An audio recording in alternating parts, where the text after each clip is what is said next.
The story begins with the fact that cats are one of the most common pets. This is not surprising, because they are smart, easy to contact with people, and also affectionate and gentle. But at the same time, they remain predators with sharp teeth and long claws on their furry paws. Seals can be very dangerous not only to other animals such as rodents, but also to people. The story flashes back half an hour. A young guy named Xiaohe is walking down the street with alcohol in his hands and burping. The youngest CEO of a multinational cannabis company that everyone admires. But, unfortunately, this is impossible for Xiaohe, because it is unlikely that the CEO will wear flip-flops and drink cheap wine. The guy didn't have a lot of money in his wallet and he thought that there was a reason why he was in a financial hole.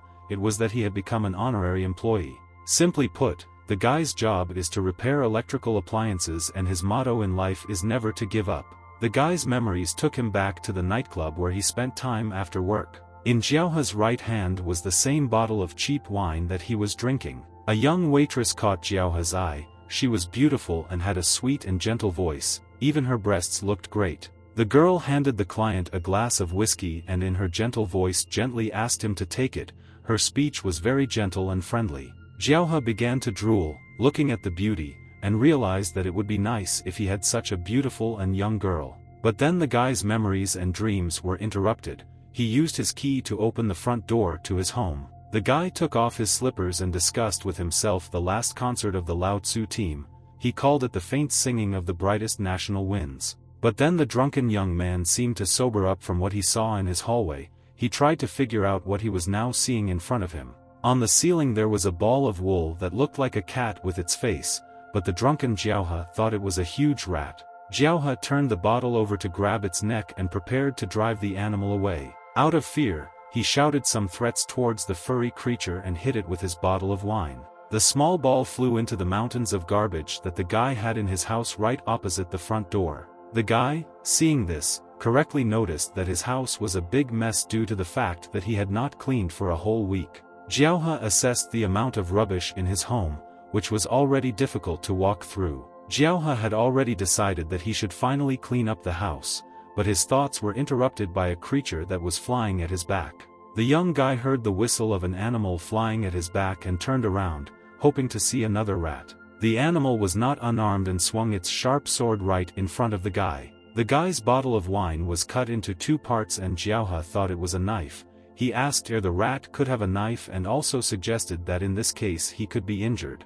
Xiaohe looked towards the unwanted guest and threateningly told him that he had asked for it. The guy took off his shoes and wished death to the unidentified beast that had invaded his home. The guy threw his slipper towards the unexpected guest and shouted that he had not washed it for 3 years. The slipper hit the animal right in the face. It turned out to be a cat, which flew away from the blow of the shoe directly to the head.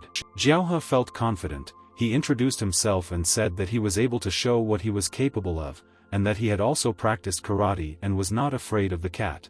But then, to a huge surprise for Xiaohe himself, a cat's paw hit him right in the face. The cat was not easy, apparently, and Xiaohe flew a couple of meters, after which he fell on his back. The fallen Xiaohe noticed that it was unpleasant and very painful, especially from the surprise of the counterattack. Xiaohe did not give up hope that these were just drunken fantasies and tried to understand that this had just happened to him. Then the same knife that was used to cut his wine bottle was put to the surprised guy's throat. In front of the lying guy, there was a cat standing at full height with a knife in his hands, and Xiaohe realized that these were not rats in his house. A snow-white cat with a knife in his hands threatened the guy not to move or scream if he didn't want to say goodbye to his life. Drunk Xiaohe did not fully want to accept the fact that cats can talk. The guy was enveloped in severe panic and he screamed at the top of his voice that monsters had attacked him.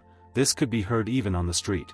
Xiaohe had imagined many times how a beauty from the future or a beautiful alien or a beauty from another world would come for him. The guy even imagined all sorts of dirty and shameful scenes, novels and relationships with them. However, even in his sickest fantasies, Xiaohe could not imagine that his house would be occupied by 4 talking cats. The guy tried to establish contact with his occupants and greeted them in Japanese and English, in the hope that some of them might be native to the seals. The heated discussion among the 4 seals ended and they turned towards their captive. The snow-white cat asked Xiaohe if he had been sick for an hour, and the guy noticed that the cat had a very low voice, not at all like a cat's meow. Jiaohe thought that this was a great opportunity to get the cats to like him and asked if he smoked. He also added that there was a pack of cigarettes in his shirt and they could help themselves. A cat in a hat and with a monocle on his eye asked what cigarettes were, and the other Fluffy couldn't help himself and thought that they were delicious. The red cat has already attacked the frightened guy to find cigarettes in his shirt. The red cat quickly found the cigarettes and didn't even need a search for the pack to end up on his claws. The cat took out one of the cigarettes and sniffed it. He said that they smell somehow strange for treats. The cat, at whom Jiaohe launched his sandal, warned his comrade to be careful. The man had only recently used a poisonous attack against him and could be a necromancer, the cat added. Jiaohe smiled at the cat's words. He asked himself what kind of poisonous attack he could be talking about.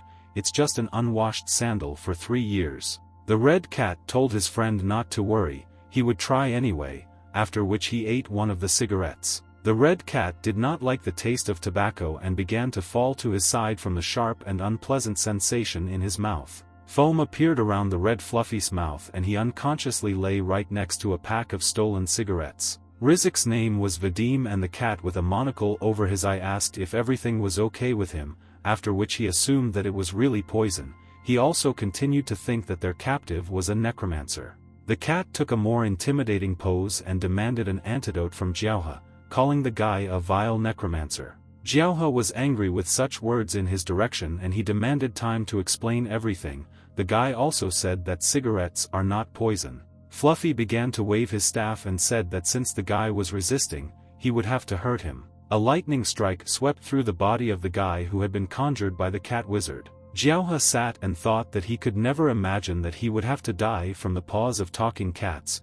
Can he then be considered a hero who gave his life for his homeland? But to his surprise, the cat's power turned out to be not so deadly, and the guy barely felt the electric shock on himself, which was more like a pinch. Jiaohe said that it might seem strange, but he was not hurt at all by the cat's spells. The sorcerer cat tried to understand what exactly he could have done wrong. The fluffy one hit the guy clearly, but there was no reaction.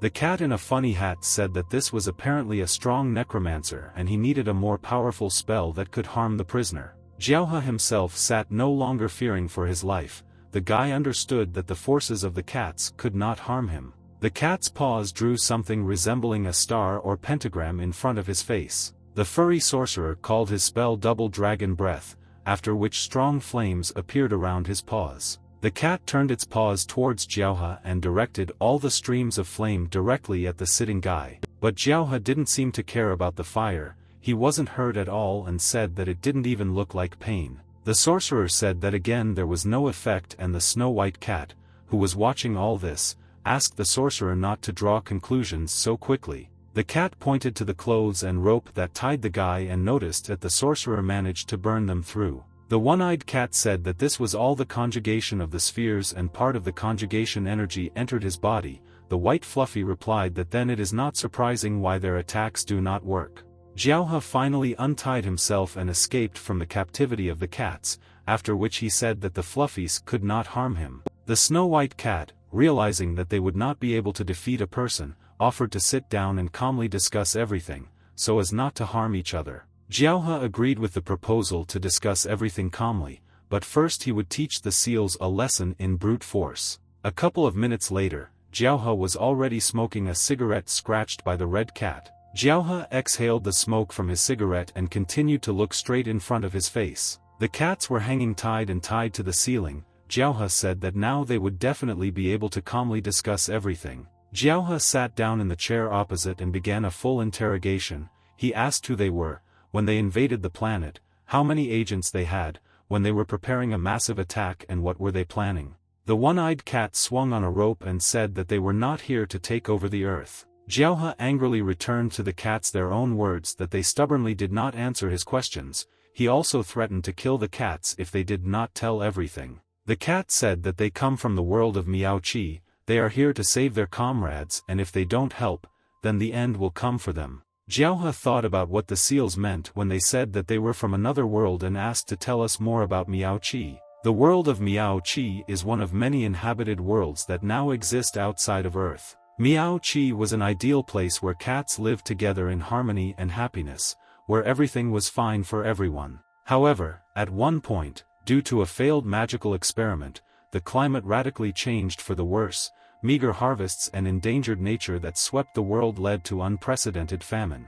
In order to solve the problem of the food crisis and hunger throughout the world, the king ordered troops to be sent to different worlds for food. The king gathered a detachment in front of him that invaded Jiaohe's apartment. Their names were Egoza, Ivan, Vadim and Grumpy. The king sat down on his throne and asked the SEAL squad if they knew why he chose them. Red-haired Vadim replied that their squad had the best knowledge of food in this country, and the snow-white Egoza confirmed his words. Ivan and Grumpy added that the king could not find better candidates to manage food savings. The king was a little confused by the words of his charges. He even began to doubt his choice a little. The king cleared his throat a little and refuted the words of his cats. In response he said that they were brave, honest and kind, so the mission of getting food fell on them. All the kittens unanimously said that they swear to complete the task assigned to them. Grumpy finished telling the story of how they ended up here and said that in this world they must get food, and Jiaohe asked how many cats they need resources for.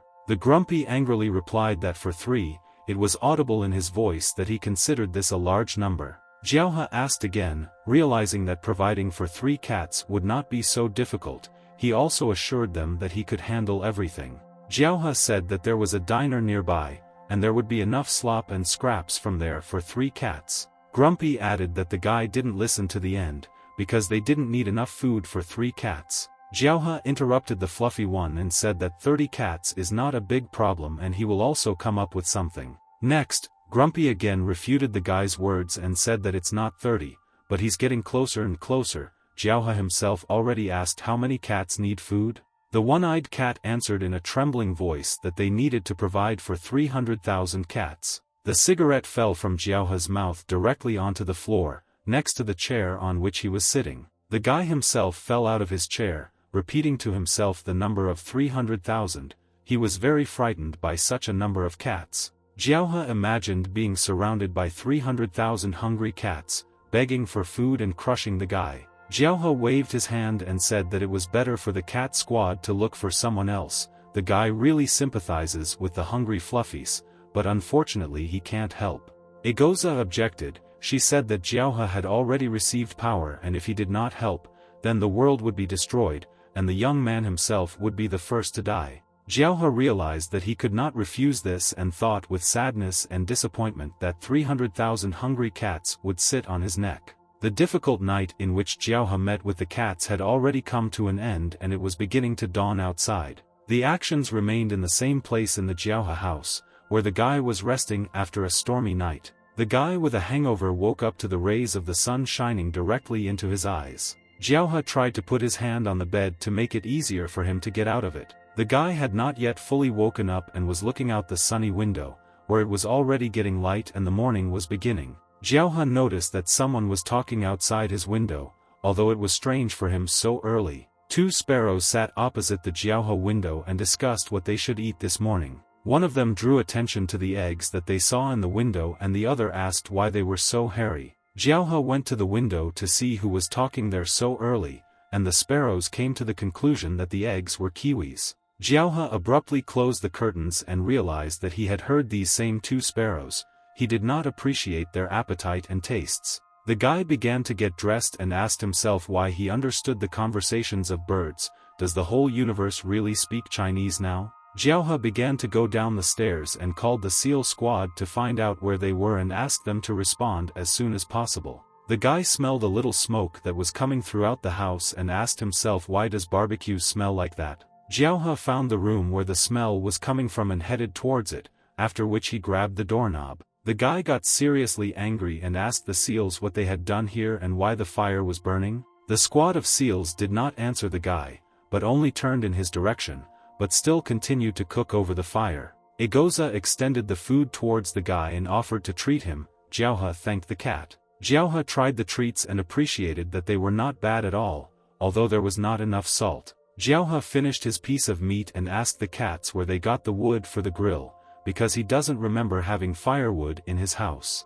Egoza pointed to the broken chair and said that it had to be broken, Surprisingly, it turned out to be quite durable. Jiaohe remembered that this is the same cheap chair that he bought for 99 yuan, no wonder it stinks so much when it burns. Jiaohe decided not to be offended by the cats for breaking the chair, because they were just fluffy cats and were unlikely to do it out of malice. Next, the guy's interest fell on the meat they eat. He asked where they got the birds from. Egoza replied that there were 2 bad birds on the balcony above and she quickly grabbed them, after which they were cooked. Jiaohe was struck by the cat's words. He remembered about his neighbor Grandpa Zhao. He had pet pigeons. The last time one of the pigeons died, old man Zhao mourned him for a long time and made a coffin out of matches for the dead bird. The guy thought about the consequences, what his grandfather would do to him when he found out about the secretly living cats who fried the precious pigeons. The guy turned around and went somewhere, and Egoza asked him where exactly the man went. Jiaohe quickly returned with a bucket in his hands, which made the cat have even more questions for him. The guy, right in front of the cats, poured water from a bucket on their grill and sent them to hell with their fried birds. Egoza objected. She didn't like the actions of the guy who didn't even explain anything, and she asked what he was doing. Jiaohe took the cat by the scruff of the neck and asked him not to create problems for him, and the snow-white cat continued to beg for the birds back. Jiaohe began to explain the rules to his new guests. Firstly, you can't break anything in the house. Secondly, you can't catch any pigeons or ducks for food. Well, if you really can't bear it, then it's better to do it at night, when no one sees. Vadim was lying helplessly on the floor and asked what they should eat then if they couldn't catch anyone. Here Jiaohe was faced with a difficult task and tried to figure out how to do it in a way that would please everyone. Jiaohe took hold of his shirt, which was hanging on the hangers, and said that he would figure out how to feed the cats. Before leaving, Jiaohe also ordered the fluffy ones to sit quieter than water and below the grass so that no one would discover them. The cats were very upset that their breakfast was spoiled. Egoza even hissed at the back of the departing Jiaohe. The action moves to the local market, which was located not far from Jiaohe's house. The usual morning life for this place was in full swing at the market. People talked, bargained, looked and tried. Jiaohe looked and looked around all the shops, trying to find something suitable. He asked himself what he should buy for the furry invaders. Meat is too expensive, vegetables are not much cheaper than meat after the recent typhoon, and the cats won't like it either. The guy looked at the fish counter, which said fish sale, and remembered that fish was a great idea as food for cats. Jiaohe pointed his finger towards the aquarium with fish and asked the seller how much it was. A healthy man with a knife in his hands, who was the seller, replied that it couldn't be cheaper, 24 yuan per kilogram. Jiaohe grabbed the man's leg and began to beg for a discount, saying that his mother was completely ill from illness, and the guy had almost no money. The man thought it was worth pitying the guy and offered him 20 yuan per kilogram, but Jiaohe's impudence knew no bounds and he said that his sister and brother were also sick. After just a couple of minutes, a joyful Jiaohe walked with a package in his hands. He was able to bargain for 12 yuan.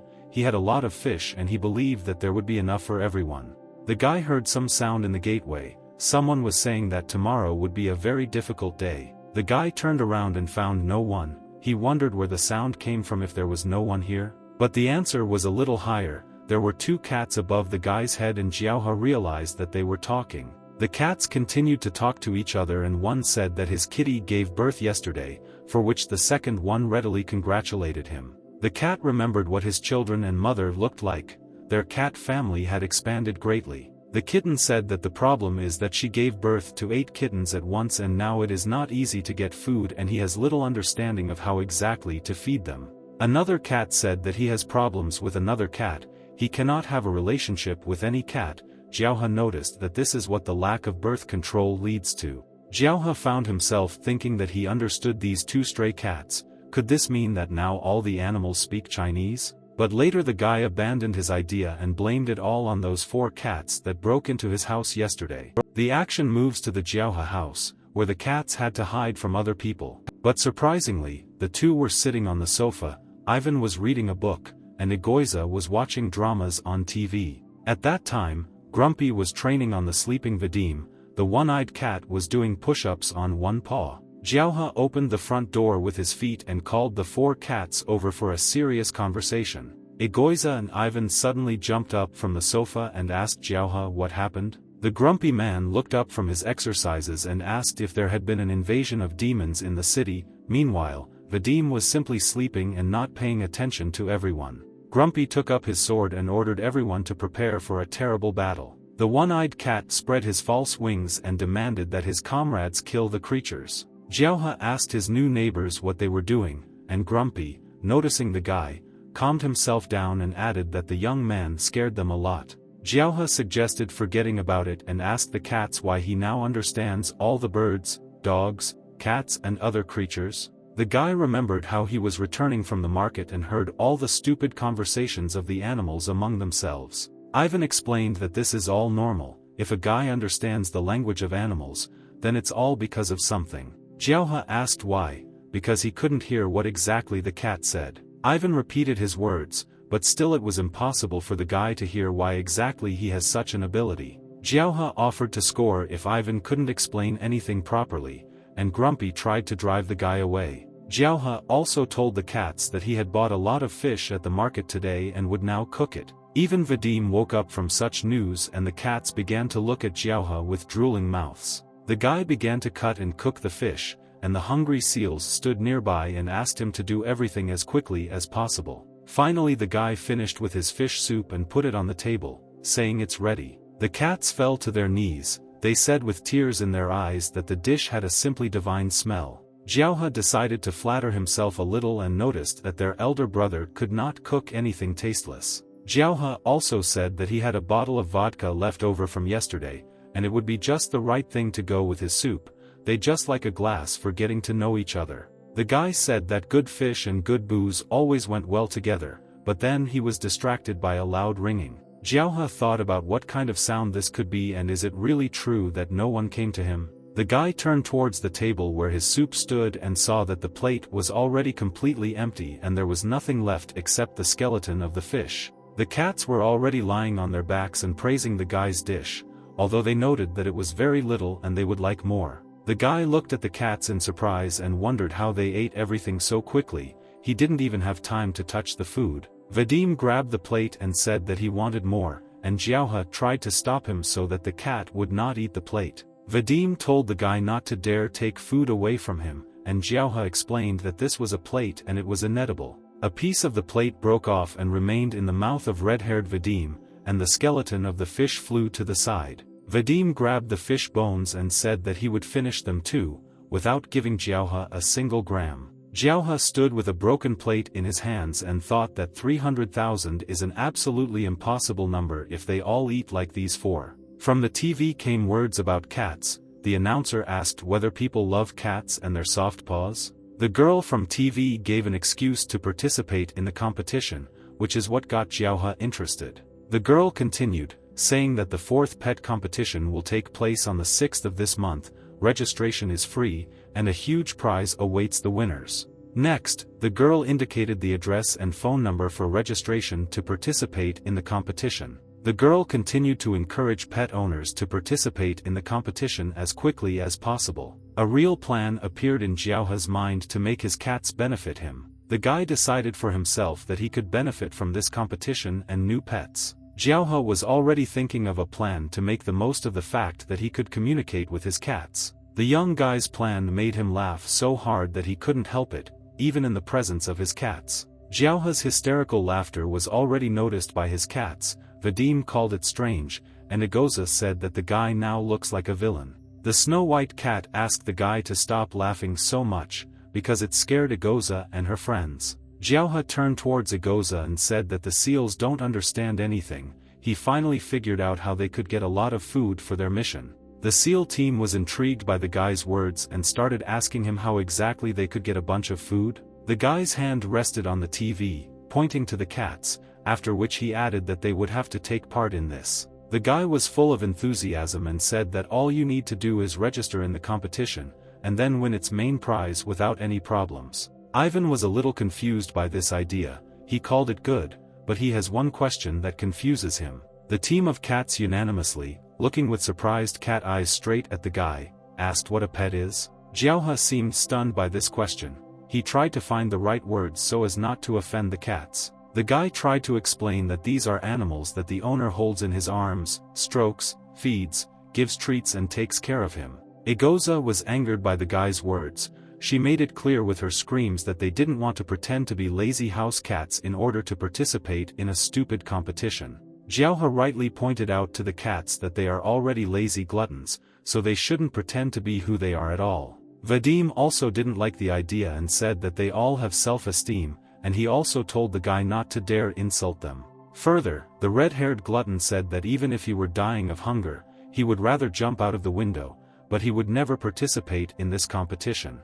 Jiaohe scratched his head, looking at the angry cats, and realized that it was better to show them by example how they would survive without a guy. There was still fish in the guy's shell that he bought in the morning, and Jiaohe said that he wanted to cook it for dinner, but since his seals decided to starve, he had no right to contradict their choice. The guy continued to put pressure on the seals and said that now he would have to deal with all the fish himself. He also wanted to offer them a glass each for the meeting. The seals started drooling again after the guy remembered about the fish.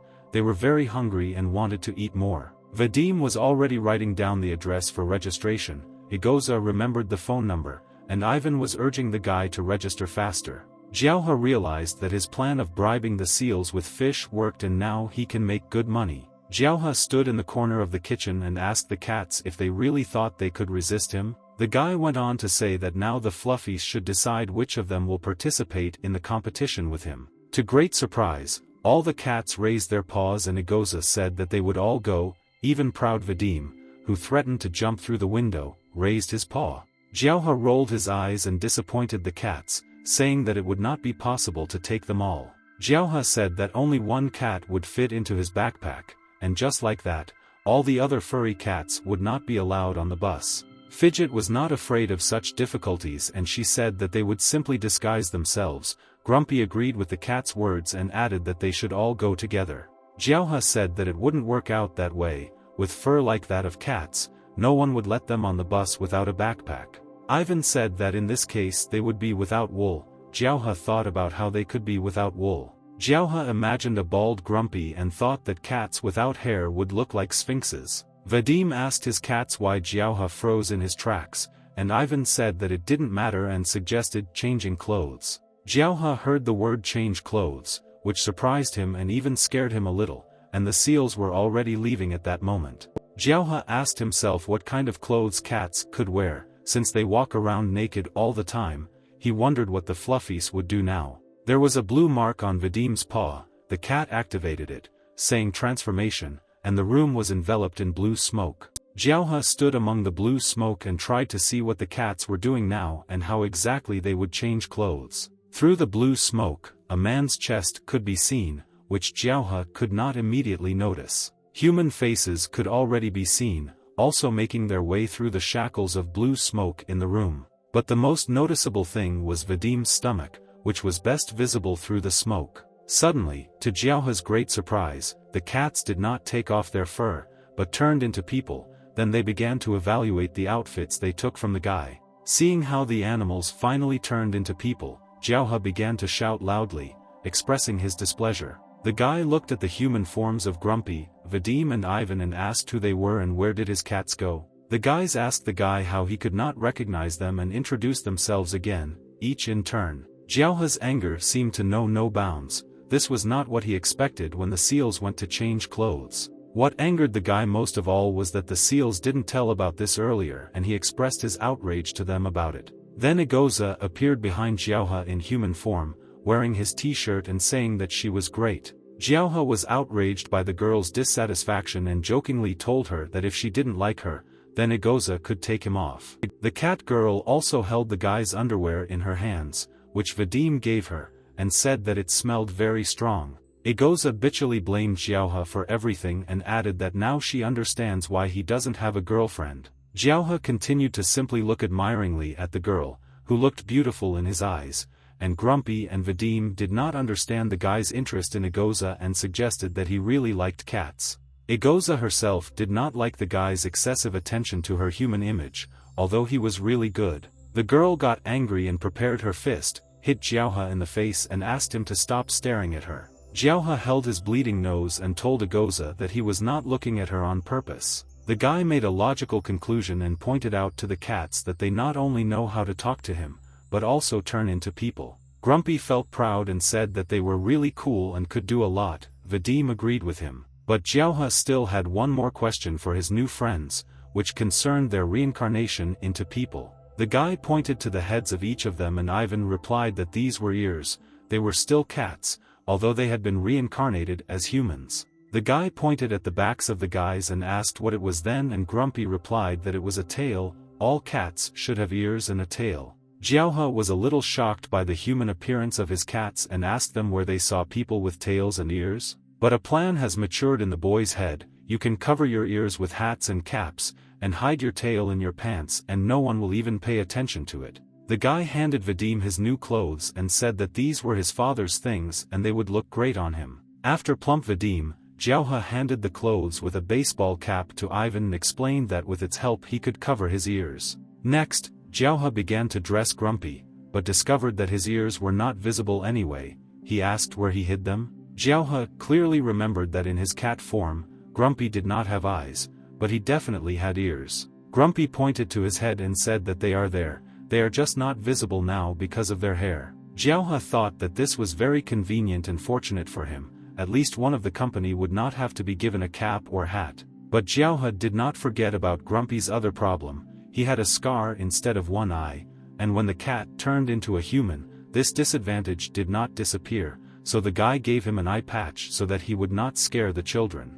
Xiaohe seemed to have finished distributing clothes to all the cats, but then Egoza reminded herself, who wanted to know what she would wear. Xiaohe thought for a moment, looking at the girl, and said that she would not need clothes at all. The girl was angry at the guy's words. She thought that Xiaohe wanted to undress her, so she got very angry. Egoza jumped on the guy, trying to hit him with her legs, as if with the paws of a cat. The girl's leg, as if with a knife, was trying to hit Xiaohe, who was standing nearby, directly on the head. But to great happiness for Xiaohe, he managed to dodge the attack from the angry girl. From the force of the cat girl's blow, the guy fell to the floor and lay there for a couple of seconds. Xiaohe tried to get up, but Egoza shouted at him not to run away from her. The offended girl asked the guy why he was running away. If Xiaohe considers himself a man, then he must be responsible for his actions, Egoza added. Xiaohe immediately explained that the girl had misunderstood everything.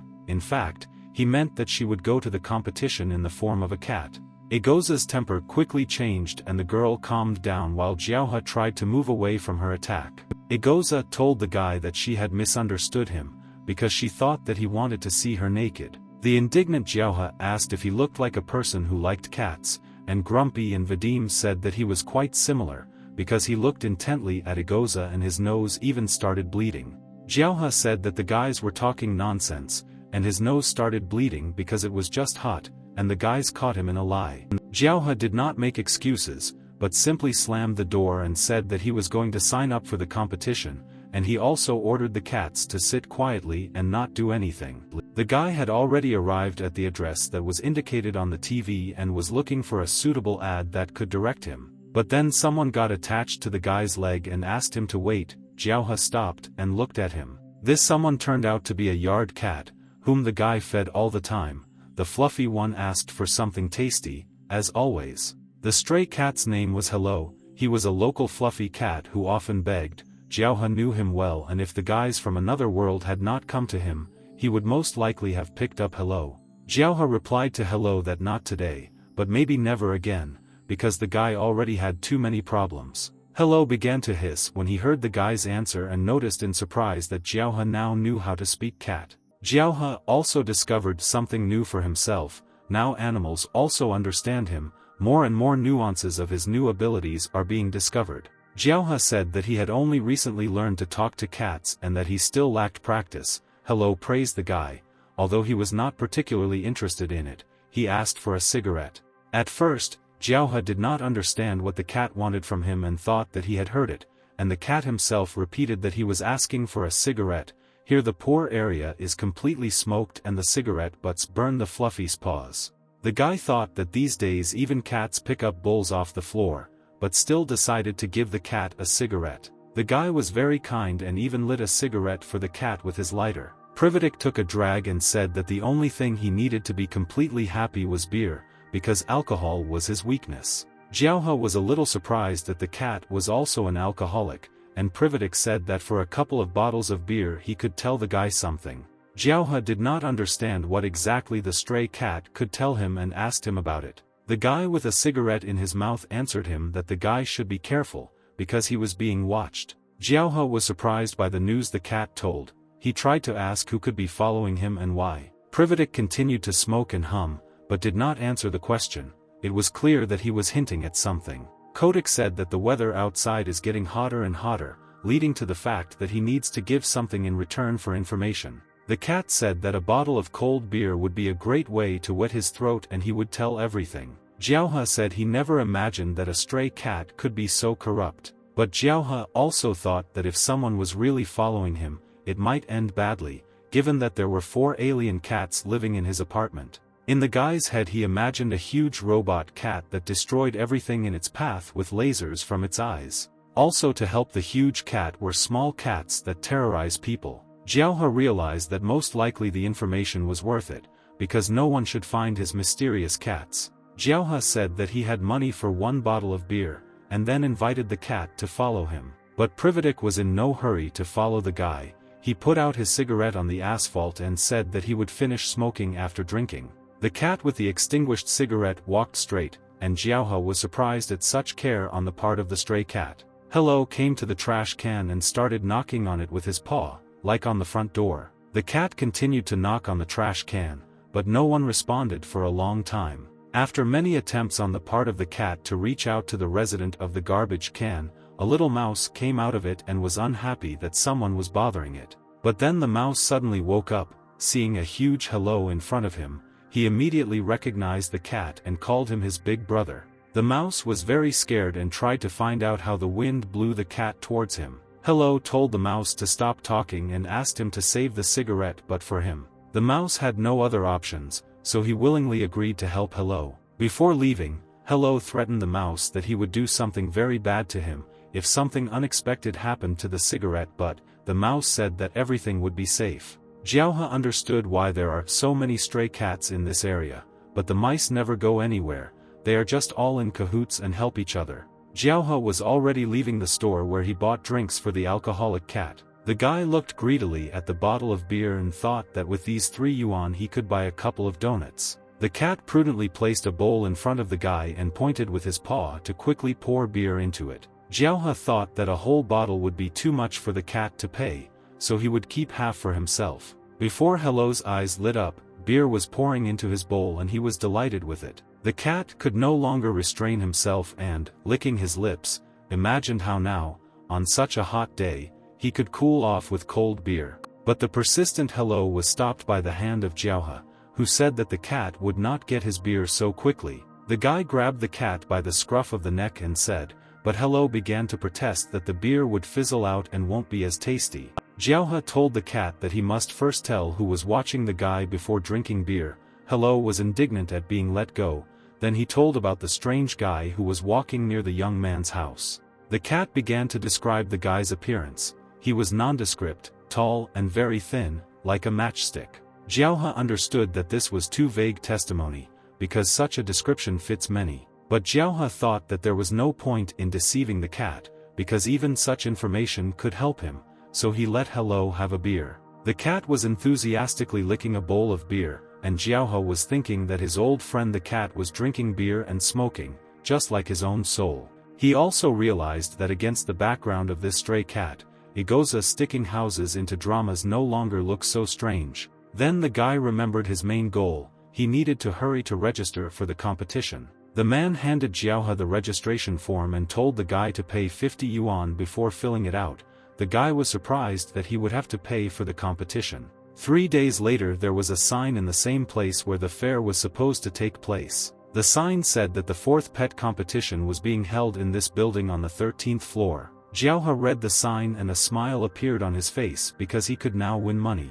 The guy stood surrounded by his friends and told them the main goal, which was to take first place so that his 50 yuan would not be wasted. Jiaohe shouted that they were going for a reward, and the rest of the team shouted that they were going for food. Jiaohe and the cats had already entered the registration hall for the competition, where there were many people. The guy immediately drew attention to the beautiful and slender girls who came here with their pets. The butts and breasts of the beauties greatly attracted Jiaohe, who gazed at all the charms of the girls. Jiaohe could not take his eyes off the beautiful housewives and told his friends that he had not come here in vain. Grumpy told the guy to stop looking around at the girls and register, because the cats still want to make it to dinner. Jiaohe remained calm and told Grumpy that he was just looking for a place to register for the competition. Ivan had already found the registration place and called Jiaohe over to show him where to go. At the registration place there was only a sleeping red-haired aunt and there was no queue to her table. The guy tried to wake up his aunt and put down his participant form,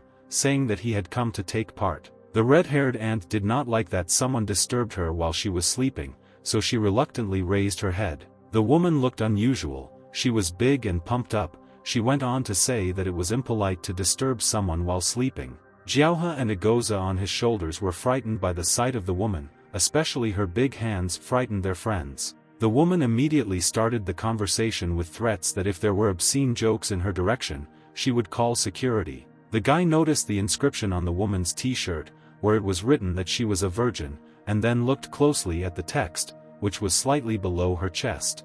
Under the woman's breasts it was written that this was a long time ago and was not true. Egoza was surprised by this and decided that her aunt was really up to something. Jiaohe realized that you can't win over a woman with rudeness, so you need to show flexibility. The guy called her beautiful and said that he was even speechless at the sight of her, after which he asked to quickly register. The woman asked the guy if he really came to the competition and Jiaohe replied that it was true. The aunt was immovable in her distrust of the guy and said that he did not look like a contestant because his appearance was not impressive. Jiaohe called the woman little sister and showed her his participant uniform, for which he paid 50 yuan. The evil aunt seemed to begin to melt towards the young guy and repeated the word sister. The woman completely melted and called the guy a little flatterer for complimenting her. Next, the aunt hugged the guy and said that from that moment on she saw in him real potential and the spirit of a winner. The woman handed the guy a token and said that this is the participant's number. Jiaohe should enter the arena, then go to Professor N so that he can make an assessment. Jiaohe said goodbye to the strange aunt and she waved her hand in response, a little flattery, and the woman's heart melted. Egoza narrowed her eyes a little at Jiaohe and said that he has very strange tastes in women. Jiaohe replied that it was not he who came up with this, it's just how the adult world works and you need to be able to negotiate with everyone. The guy also did not forget about his 3 friends who were standing nearby. Jiaohe ordered them to go to the auditorium. According to the regulations, they cannot go into the participants' hall. And so, after the 3 cat guys went to the audience in the arena, Jiaohe stood with Egoza on his shoulders. Jiaohe looked around and tried to find the professor, but he couldn't, after which Egoza told him where to look. The guy looked at the huge crowd of people around some guy and immediately assumed that it was Professor N. All cat owners stood in front of the professor and asked to look at their pets out of turn. Professor N said that people with their pets should not jump in line and he would have time to look at each of them. Jiaohe heard that it was indeed Professor N and began to break through the crowd to get to him without waiting in line. One guy in the crowd didn't like Jiaohe's behavior, so he tried to ask who he was. The guy pointed at Jiaohe's clothes and arrogantly teased him, asking since when they started letting hungry people into competitions. Next, the guy's attention turned to Egoza and he asked if Jiaohe had picked up a stray cat from a nearby gateway. Fidget felt that these were not the most pleasant words and asked Jiaohe what does a stray cat mean. Jiaohe didn't want to anger the cat, so he lied to her that these are cats that ford the river, and Egoza said that the guy must have made a mistake, because she doesn't do that.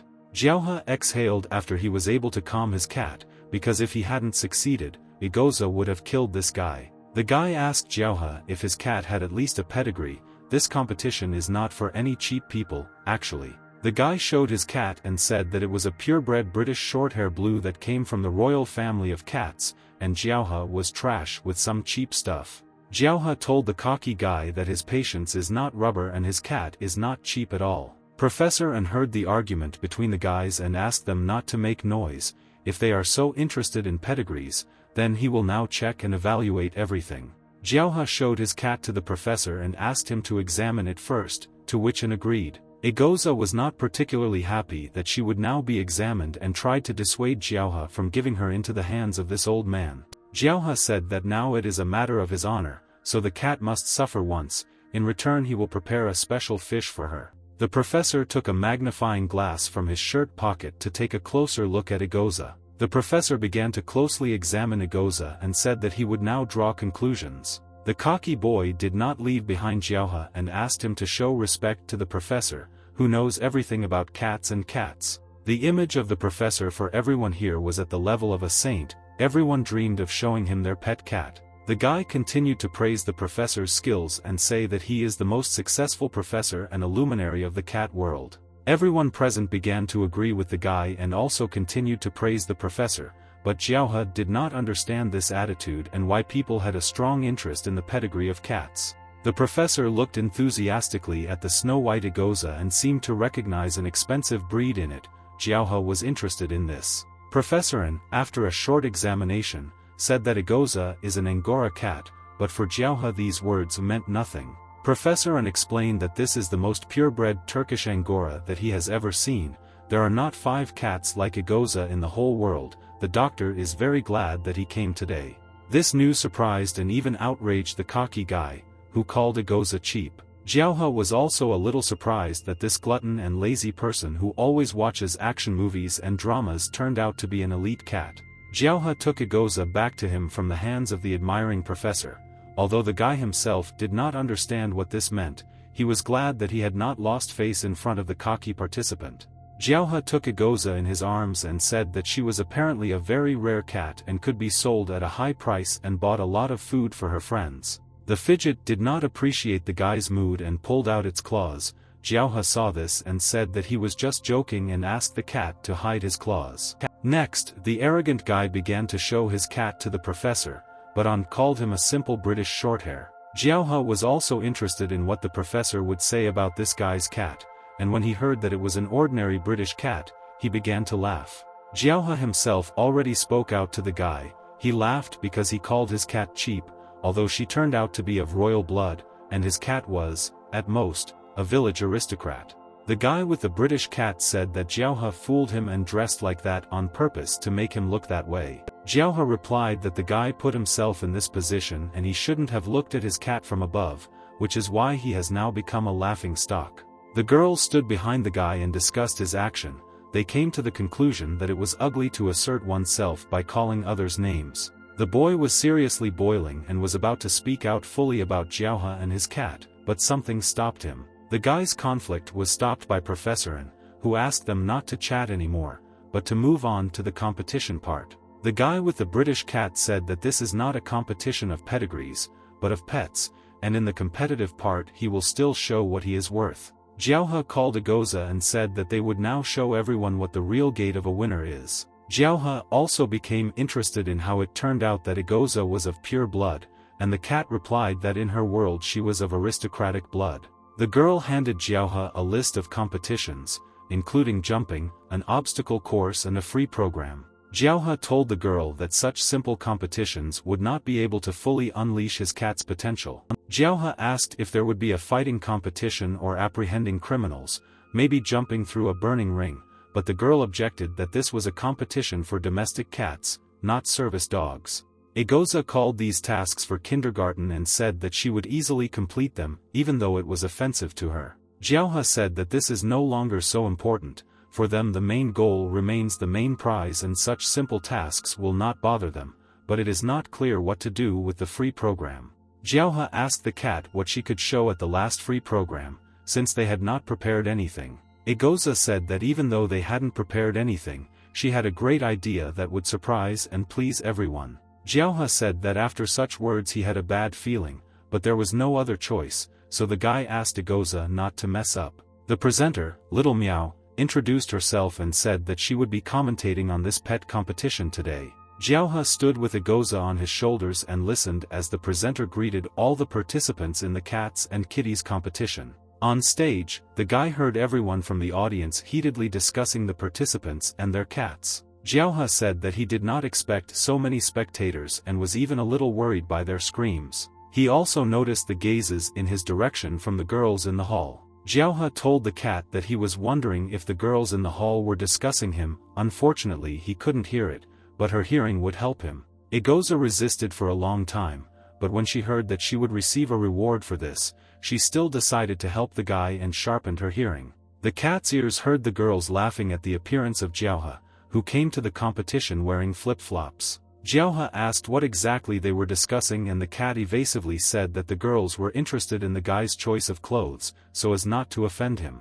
Jiaohe misunderstood the cat's hint and blew a kiss towards the girls, thinking that they were admiring him. The presenter announced that the competition would now begin and everyone who did not take part in it could wait in the recreation area. They would be called by numbers, and Jiaohe noticed that the arrogant man who tried to humiliate him was sitting right next to him.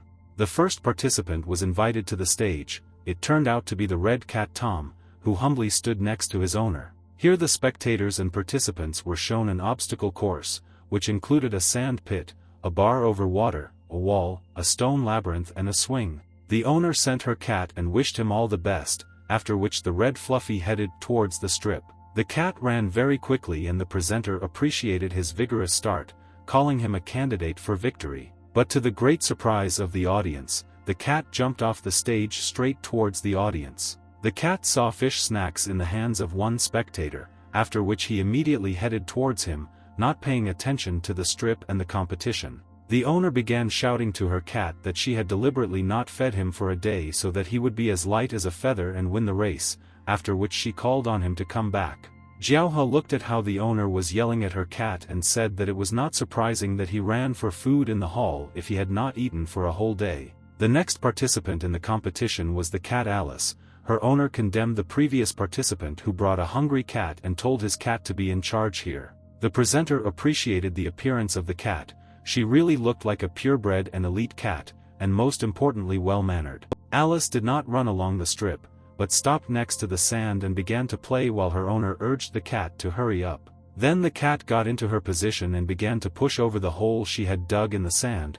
The cat apparently really wanted to go to the toilet, or her upbringing and habit of walking in the sand played a role, so the presenter called the assistants to clean it up. Fidget and Jiaohe were a little surprised by their rivals. The cat said that she didn't see who she needed to compete with, but the guy asked her to stay focused. Contestant number 3 was distracted by a butterfly, which was much more interesting to him than the obstacle course. Contestant number 4 simply ran in the other direction amid the screams of his indignant mistress. An hour of unsuccessful contestants had already passed. The 8th one was next in line, who still couldn't get unstuck from his owner's leg. Jiaohe didn't understand what was going on here, but he calmed himself with the thought that his Agoza could easily defeat all the other cats who were not even able to cope with the first task. After the unlucky and frightened cat, who remained at the owner's feet, Little Meow announced the next participant. It turned out to be the cat Nicholas, who was the pet of that same cocky and arrogant guy. The owner put his cat on his paws and wished him good luck in passing the tests. The cat started off very well. He ran across the sand and the bar at high speed without much difficulty. The wall also did not become a strong obstacle for him. Nicholas simply flew past it at high speed in a jump, and he was the first of all the previous ones to reach the finish line, which quite surprised the audience, who thought that they would never see such a thing again. Compared to the other cats, who couldn't even pass the first part, Nicholas looked really good. His time was 1 minute and 5 seconds. The presenter showed Nicholas and the owner on the screen and the audience congratulated him on his excellent result. Jiaohe noticed that despite being overweight, this cat Nicholas is very good and could even become a rival to Agoza. Jiaohe had the ability to understand animals and heard the enthusiastic cats fanning about Nicholas. Meanwhile, the cat himself winked at the cats, lying on his owner's lap. Jiaohe looked at the cats admiring Nicholas and called it disgusting. The presenter announced the 10th participant and Jiaohe realized that it was them and their time had come. The guy already began to doubt his cat and asked if she could break Nicholas's record, but Agoza was confident in herself. The guy walked onto the stage and noticed Nicholas and his arrogant owner coming out. The bully asked if Jiaohe's nerves were shaking after such a performance by Nicholas. The guy continued to bully Jiaohe and said that they had been training with their cat for a very long time to come to this competition. He ironically wished good luck to the couple and walked past them.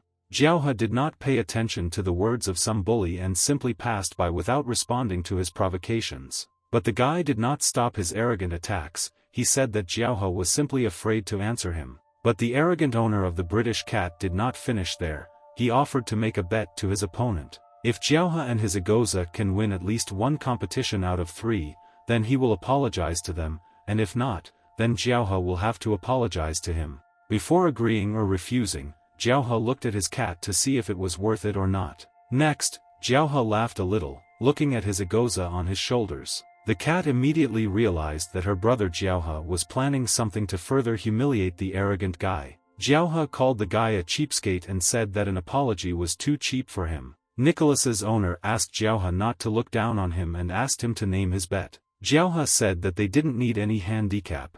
If they lost the competition, then Jiaohe would strip naked and run 3 laps around the arena, then exclaim 3 times about the guy's superiority, and if Nicholas won, then he would have 10 cases of beer and 10 boxes of dried fish. The boy thought about the proposal and Jiaohe asked if he had chickened out for an hour. The guy hysterically replied that he agreed and he had nothing to fear, he could not lose. Jiaohe was confident of his victory and was happy that the arrogant young man agreed to the bet. The presenter thanked the 9th participant, who was Nicholas, for his excellent performance and invited the 10th to the stage. The 10th participant was Agoza. Jiaohe walked onto the stage with great pathos, confident of his cat's victory. The girls in the audience immediately recognized the strange guy in flip-flops and started laughing a little at him. The guy placed his hand so that Agoza would step on it and go to the obstacle course. Jiaohe lowered the cat from his shoulders and arms straight to the starting line of the first competition. Jiaohe reminded Agoza that they were only interested in first place and the cat assured him that he didn't even have to worry about it. You could hear the presenter announce the start of the countdown and Agoza instantly disappeared from the starting line. The cat ran at lightning speed and left only dust behind. Everyone in the audience was amazed at the speed of the fluffy cat, because even Nicholas's performance was not that fast. Nicholas's owner refused to believe what he saw. Agoza coped with the strip in a matter of seconds. Little Meow didn't seem to have time to fully introduce the cat before she was already at the finish line. The presenter remembered that she needed to turn off the stopwatch to find out Agoza's exact speed. The number on the screen was 15.6, which was 10 times faster than Nicholas's. The presenter looked at these numbers in surprise and had never encountered such fast cats before. Little Meow announced the incredible result to the whole hall and everyone began to applaud Agoza. Jiaohe scratched his head and accepted all the applause addressed to his cat. The surprised owner of Nicholas could not believe that the cat could run so fast. He suggested that it was a camouflaged cheetah. Jiaohe returned to the waiting room and met a bully on the way who offered him a bet. Jiaohe arrogantly said that it is boring to play a game where you have no equal and asked the guy how he was going to win. Nicholas's owner asked Jiaohe not to rejoice ahead of time, because they still have 2 competitions ahead of them, in which Agoza must win.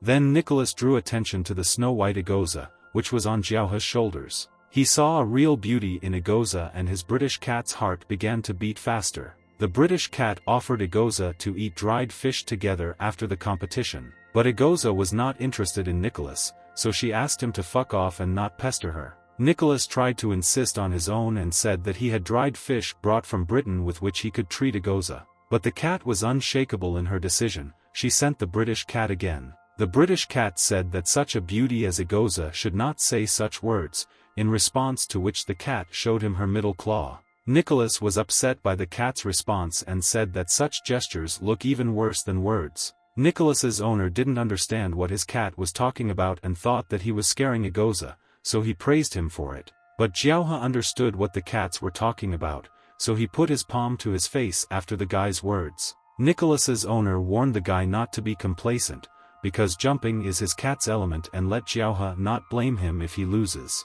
Jiaohe this time did not attach any significance to the guy's threats, but only remembered that he had already heard similar words from him. The second stage of the competition was already underway, which was called cat jumping. All the cats had already jumped back and then came through the 9th participant, Nicholas, who successfully completed the task. Nicholas' final result was 1 meter and 6 centimeters. He was very cool. But then the participants were distracted by the loud exclamations of the surprised presenter, who was evaluating Agoza. Nicholas's owner saw Agoza at the top with an unimaginable result for him. Little Meow announced that cat number 10 was able to jump 3 meters and thus broke records. Jiaohe stood nearby and was looking forward to the next, final stage, where they must win. The last stage of the competition began. the first of the participants simply lay on his back and played with a ball of thread. Another contestant stood trembling on his hind legs. Everyone could see that this was being done with great difficulty.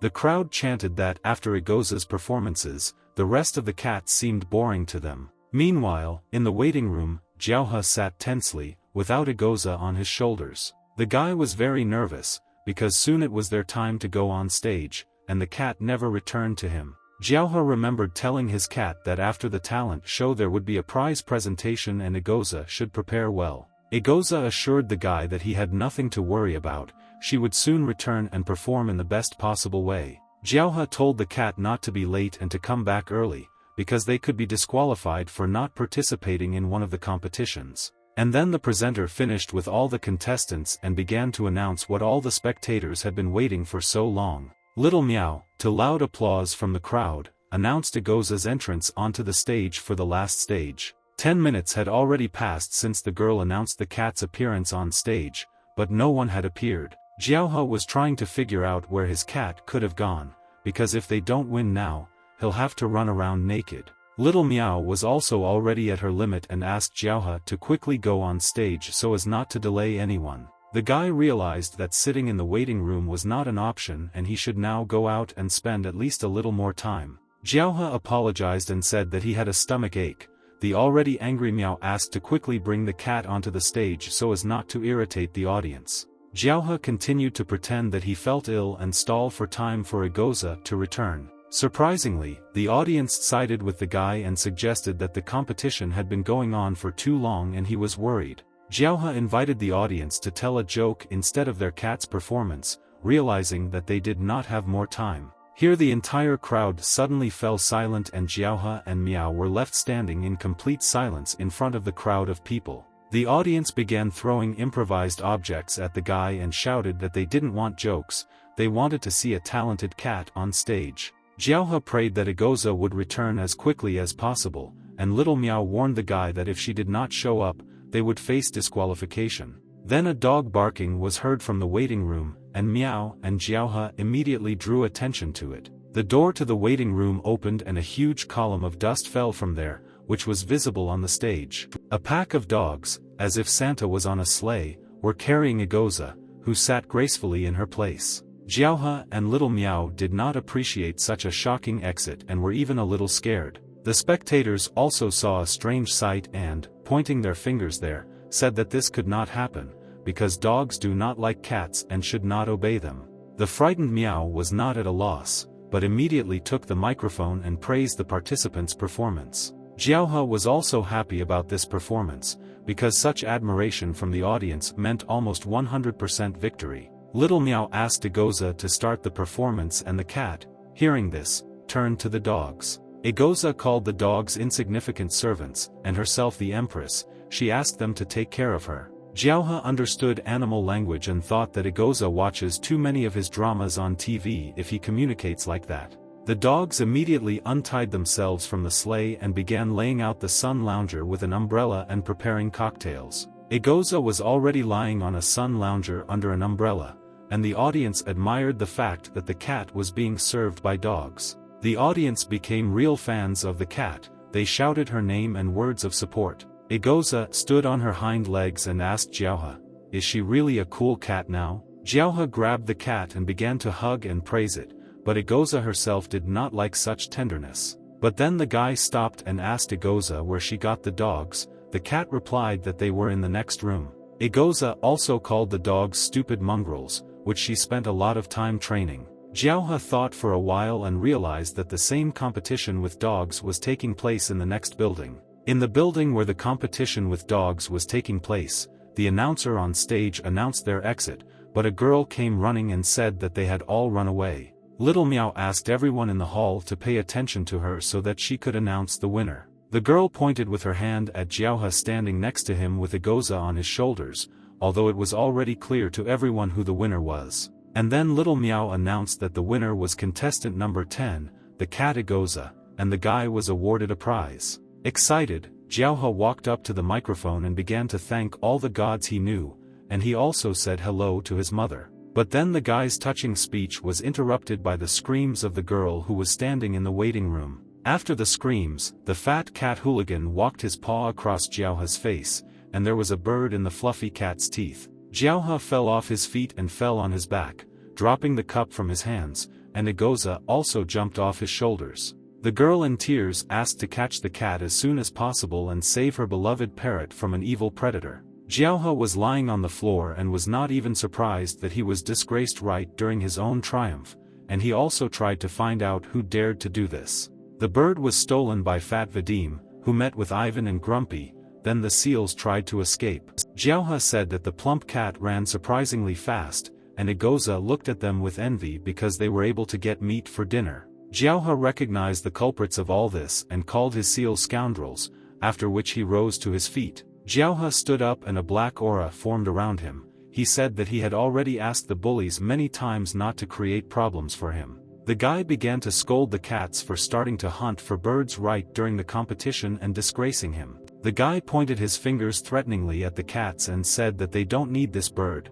but they should eat what they can earn. Vadim found out that Jiaohe was already thinking about giving up, but Grumpy said that food should come first for them now. Jiaohe remembered his main weapon and took off one of his slippers, after which he told the seals that he would now launch it right at them. The guy waved his weapon and said that now he would teach the naughty cats a lesson. Jiaohe threw his shoes towards the furry hooligans and asked them to return the bird back to its owner. But then the cat's paw was already preparing for such a blow and caught the guy's stinking slipper. Grumpy said that this would no longer work against them, especially when they were hungry and caught some meat for dinner. But the seals underestimated the real power of this slipper, which, like poison, began to poison them around them. The cats immediately felt the full power of the slipper, the stench of which was able to disorient them and incapacitate them. Ivan said that he no longer smelled the bird, which means it was also saturated with black magic, after which Grumpy ordered to throw the bird away and retreat.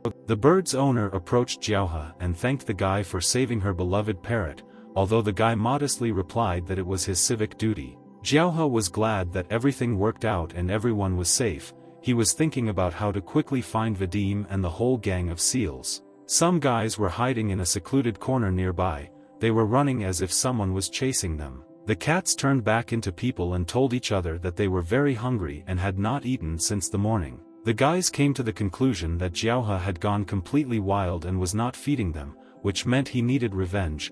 Grumpy offered to drink all his alcohol reserves. But then, as if out of nowhere, Jiaohe appeared, taking his friends by the shoulders and asking whose alcohol they wanted to drink. Jiaohe began to scold the guys for this act and said that he did not expect this from them, but in their defense they said that they were dying of hunger and they simply had no choice. Grumpy said that the transformation consumes a lot of energy, which they cannot restore. Jiaohe wasn't finished with his lectures and said that it was a pet show, not a self-service cafe, so the cats could behave a little more decently. The guys did not look the best, each of them had a growling tummy and they said that they were dying of hunger. Jiaohe said that they would now go home and he would buy the cat some fish for dinner on the way. Drooling immediately appeared on the seals' lips after they heard about the fish. The guys were very hungry. Jiaohe already regretted that it was he who had the honor of keeping these cats, but if the food problem is not solved, they can cause harm to people. Jiaohe was already walking home with the fish in bags and remembered that he forgot to find that guy with glasses, although this no longer matters, because the prize will be brought directly to his home. Only now he had another problem. These were 3 angry cats in human form. Angry cats in human form looked at every passerby and accused them of wanting to steal the fish. Egoza was a little different from her friends and did not rush at passersby, but she sniffed at something. Egoza took Jiaohe by the shoulder and said that someone had fallen into her trap, which she had left at home. Jiaohe didn't understand what they were talking about and asked Egoza what other trap she was talking about. Jiaohe's house didn't look the best. To put it simply, it was his father's usual wreck in a suburb out of transport accessibility. Jiaohe asked Egoza who would have thought of sneaking into his hut, and the cat girl replied that her trap could not lie and someone had definitely snuck into him. The guy thought that someone had guessed about his 6 yuan hidden in a mountain of dirty socks or vodka in the closet. Jiaohe announced a general meeting for Vadim and the rest of the cats to deal with the unwanted guest at home. Realizing that the cats were now hungry, Jiaohe said that someone wanted to steal the fish from the house that he was supposed to cook for them. This news infuriated the company of human cats, and Jiaohe explained his plan. According to his idea, the friends should turn back into cats, enter the house and capture the robber when he goes inside. All the cats agreed to the plan, and now Jiaohe was already standing in the courtyard of his house with a broom in his hands, waiting for the robber. But the guy's watch was interrupted by cries for help that came from his garden, and he went straight to the voice. The guy stood next to the huge hole that Igoza had dug. The man's scream was somewhere nearby. Jiaohe looked into the hole and saw that it was not at all empty and dry, but there was a whole swamp there. Air bubbles were coming out of the swamp, as if it were alive and someone was living there now. A huge piece of mud came straight out of the swamp, which greatly frightened Jiaohe. The monster asked for help. Jiaohe began to beat the swamp monster with a broom and wish him death, but he asked to stop and called himself a man. The guy stopped beating the monster and asked if he was really a man, and the swamp man replied that he was. But Jiaohe did not simply believe the man's words and continued to beat him, calling him a monster from the mud world, and the creature asked to be listened to. The monster explained that he saw an advertisement for rent on the internet and came to look, and this is what the man looks like because he fell into a mud trap. Jiaohe felt awkward because he remembered that he had actually posted a rental ad online before the cats arrived. Jiaohe said that there really was a misunderstanding between them. The guy also added that he was the landlord and would now wash the dirt off the potential tenant.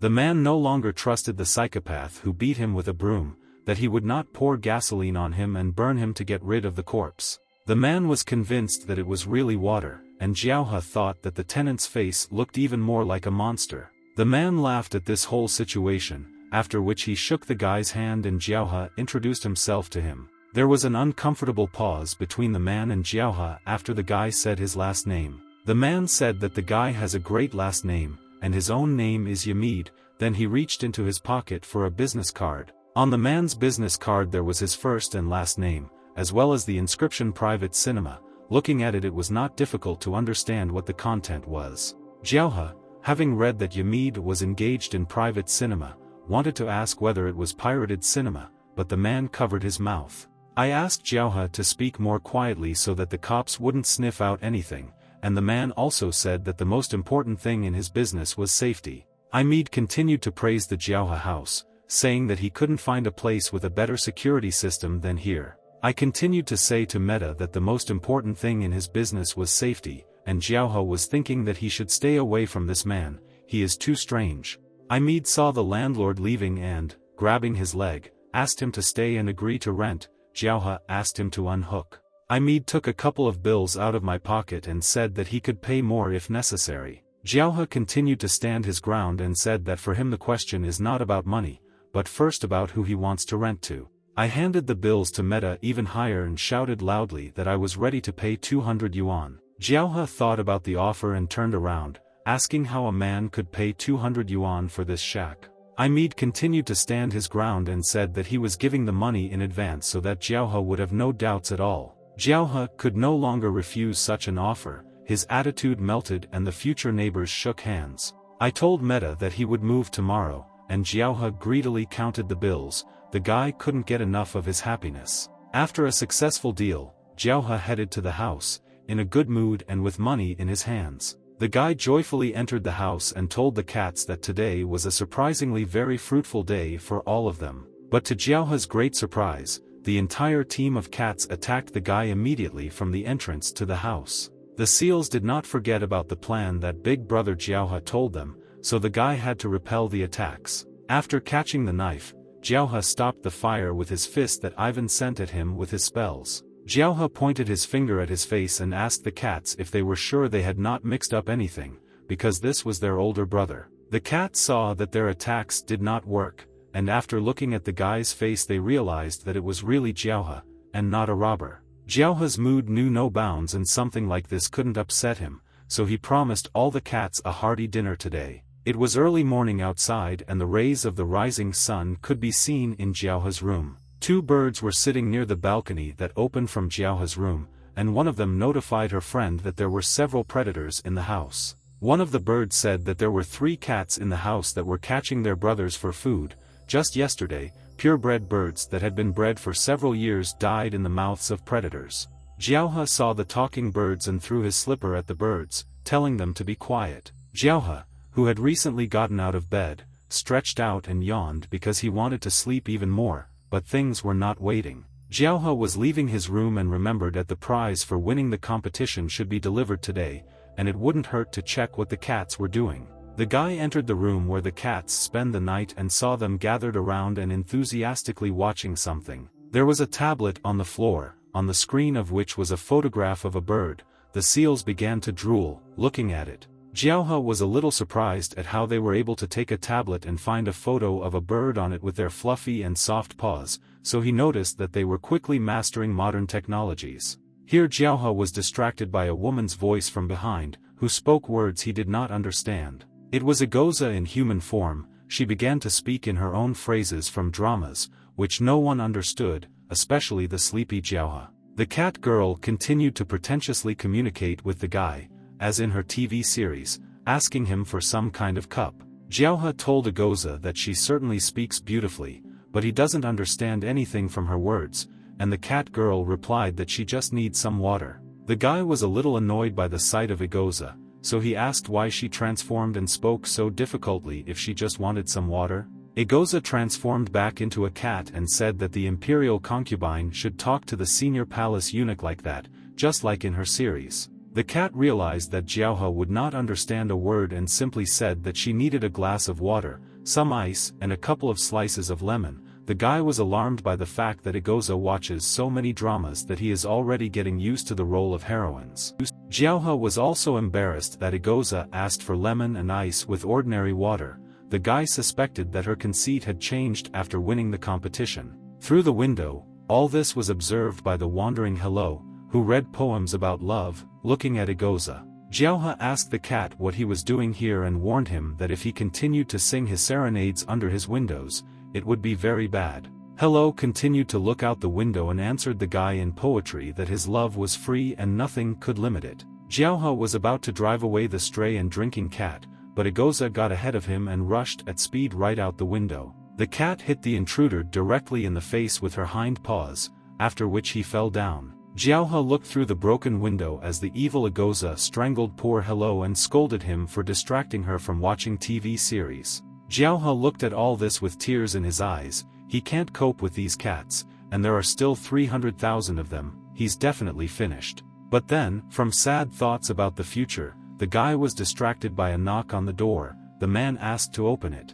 Jiaohe immediately opened the door and saw delivery staff checking his surname. The man pointed his finger at the truck that stood behind him and told the guy that this was his prize, won in the competition. Jiaohe's eyes immediately lit up. He thought that he would now be given a check for a round sum or a lot of cash. One of the employees began to pull the awning off the cargo and asked the guy to look at his prize closer and more carefully. Unfortunately for Jiaohe, there was no cash, no receipts, not even anything useful for him. The prize was a 3-year supply of premium cat food. Jiaohe looked in horror at the huge truck with a 3-year supply of cat food and turned pale. The delivery service unloaded all the cat food and, leaving for the horizon, asked to give 5 stars for their services. Jiaohe, scratching the back of his head, looked at the mountain of cat food and said that he had not thought about such a prize. He was rather inclined towards money or something valuable. Fidget approached the guy to ask where her water was,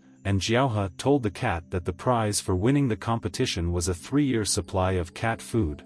After Jiaohe explained that this was special food for cats, the cats began to hungrily gnaw on the boxes, but the guy tried to stop them. Jiaohe managed to build the cats. The guy scolded them and told them not to do anything, and he himself would unpack the cat food and feed them all. Jiaohe, after a short conversation with the cats, took a deep bowl to pour food into it. The guy opened the box and took out 1 package of cat food, after which he opened it. Under the gaze of hungry cats, he began to pour the contents from the package into a deep bowl. Having poured a full bowl of food, Jiaohe called the cats for a meal. Each of them looked at him with a hungry look and said that the food smelled very tasty. Jiaohe thought that cats should definitely like the food, because this thing was developed by many scientists so that furry cats would eat it. The guy looked at how the seals quickly finished with the food.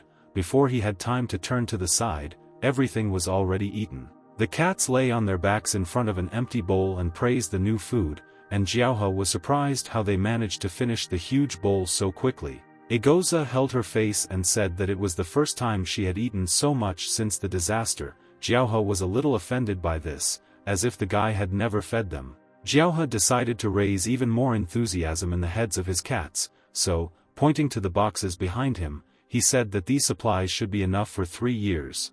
The fed and joyful cats were happy and even jumped from their emotions. But their joy was interrupted by Grumpy, who called on the seals to listen to his words. The cat reminded that 300,000 more compatriots from the cat world need their help. The one-eyed cat urged his compatriots not to become slaves to their stomachs and not to forget about their mission. Vadim, Ivan and Egoza admitted that they were wrong and apologized to their commander, and Grumpy even praised them for being able to achieve such results in a couple of days. Grumpy also said that all this food should be sent back to their world, which greatly surprised Jiaohe. The guy asked me to explain to him how the cats were going to send this bunch of boxes to their world. Of all the cats, only Ivan volunteered to explain, who noticed that their older brother had forgotten something. Ivan picked up all the boxes and reminded him that he is a magician.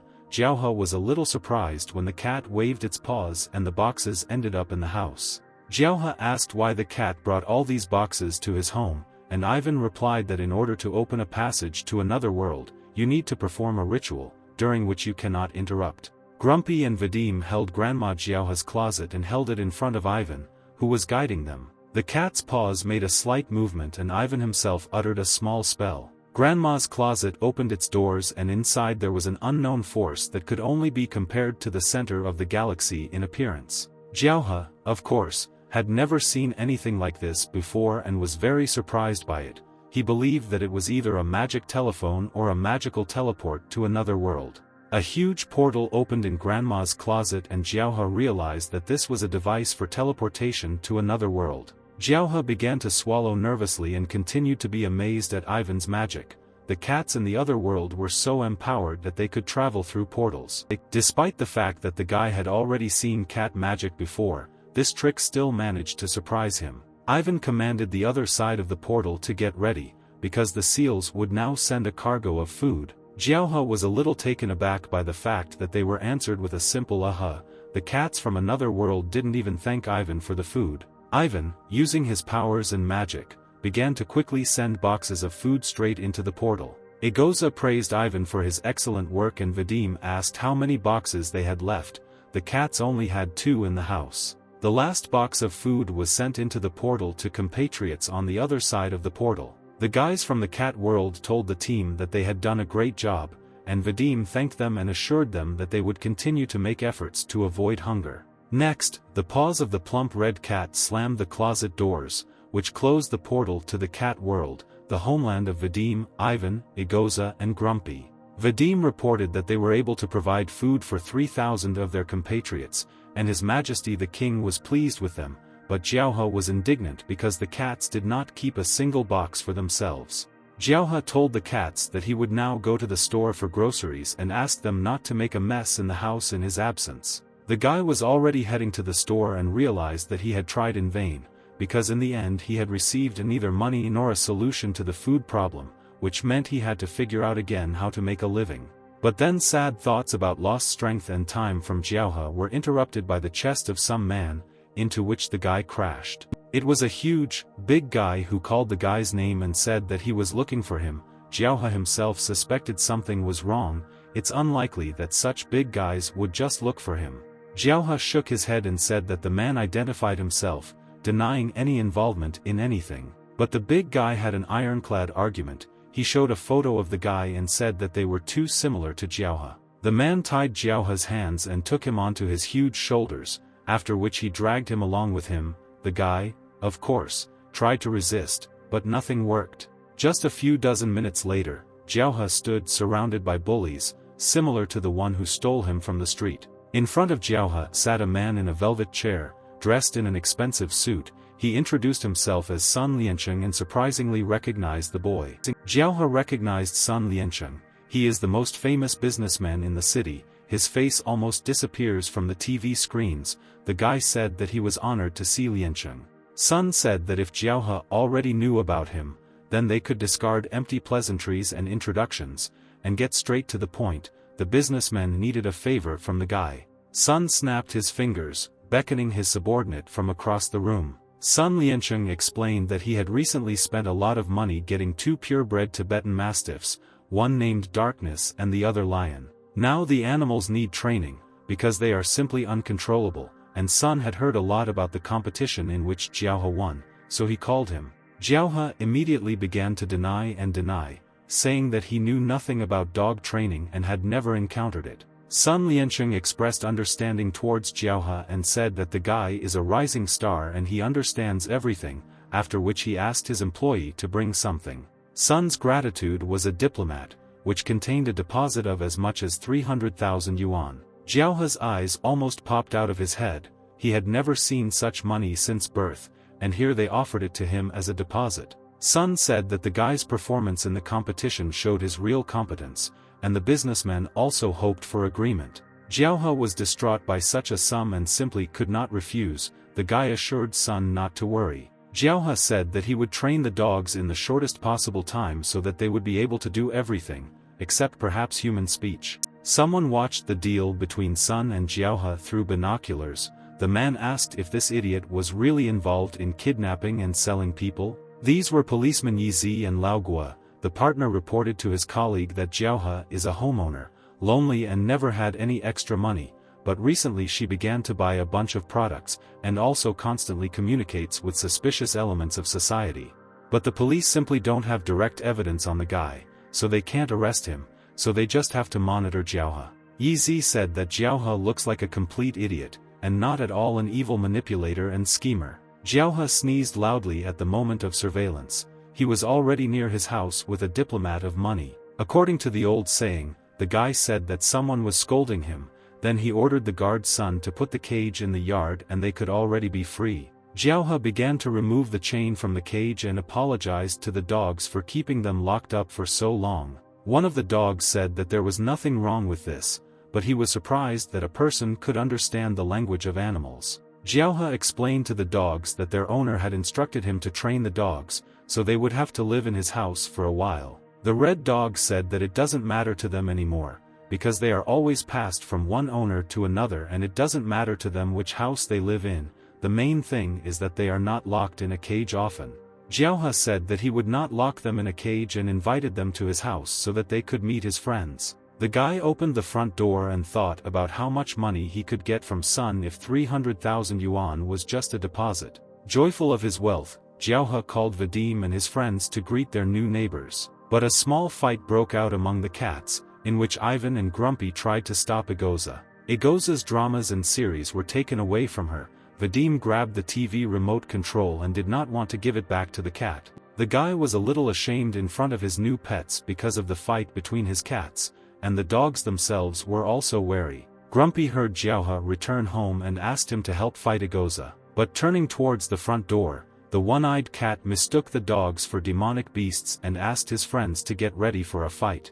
All the cats put aside their differences and were already preparing to fight against the two doggies. The dogs also did not stand aside and Lev ordered his friend to prepare to repel the attack of the cats. Jiaohe stood and in a frightened voice called on everyone to calm down and called the whole situation a misunderstanding. Grumpy ordered Ivan to act according to plan number 1 and incapacitate one dog first. Ivan accepted his commander's words and launched a magical attack with his staff. Jiaohe stood up for the dogs right in front of them and said that he couldn't let anything happen to these gold veins. Ivan asked Jiaohe why he was resisting and interfering with his attack, and then used homing. Jiaohe saw that the beam from the staff changed its trajectory and hit the dog standing next to him. The guy's heart began to beat even faster, because his 300,000 yuan and wealth for the rest of his life were at stake. The guy was convinced that the dog was alive, and Darkness asked his friend if everything was okay with him.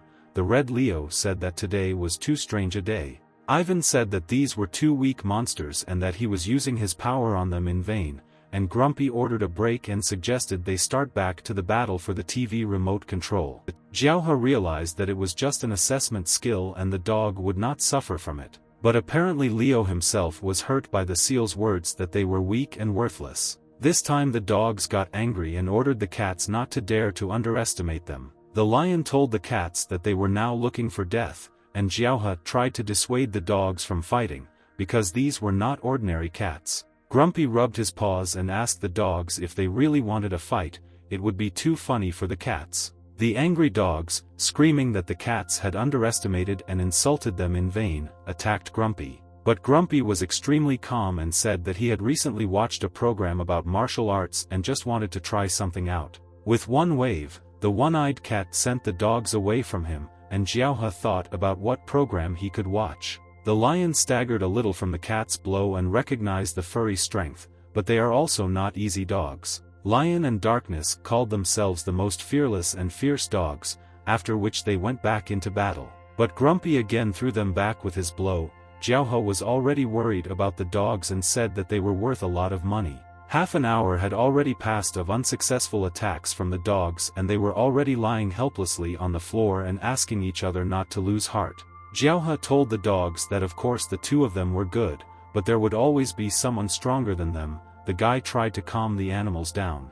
Lev asked the guy to leave and said that they were fighters and would rather die in battle than surrender. Xiaohe tried to reach out to the dogs and asked, "Is this useless fighting a way out for them?" The dogs were interested in the guy's words. They really wondered if they needed these cats. Xiaohe said that this is pointless, because in the end it will still be a loss, so it is better for the dogs to accept defeat and recognize the strength of the cats. Lev asked Xiaohe if he knew ways to become as strong as Grumpy. The guy assured the dogs that he would help them with this. Xiaohe himself thought that Grumpy would not refuse to train these dogs. Xiaohe suggested that Grumpy train the dogs, but he replied that he did not have time to train low-level monsters, he had more important things to do. Next, Vorshu continued to help Ivan hold Agoza so that the cat would not get to the TV remote control. Xiaohe said that if Grumpy takes up training dogs, then this remote control will be his and he can use it at any time.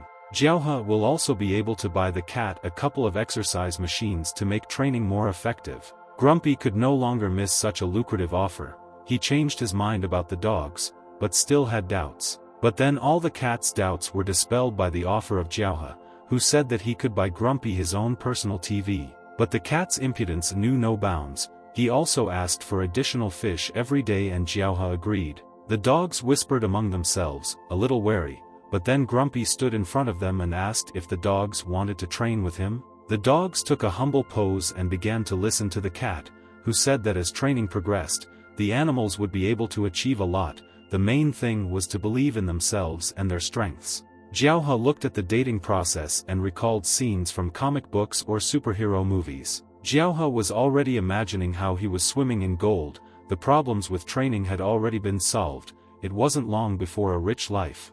Then the guy looked at his diplomat with money and thought that it was unsafe to keep money at home. 300,000 yuan is a huge amount, and if anyone finds out about such wealth, they will immediately rob the guy. Keeping such a huge amount in your home is very dangerous, given the condition of your home. Xiaohe thought about a bank. It would be a great place to keep your money. You just need to take one of the cats in human form to make it safer. Xiaohe began to choose options. Grumpy looks too brutal. They might even be mistaken for bandits. Vadim will look all the way for something to eat and will only interfere with the trip to the bank.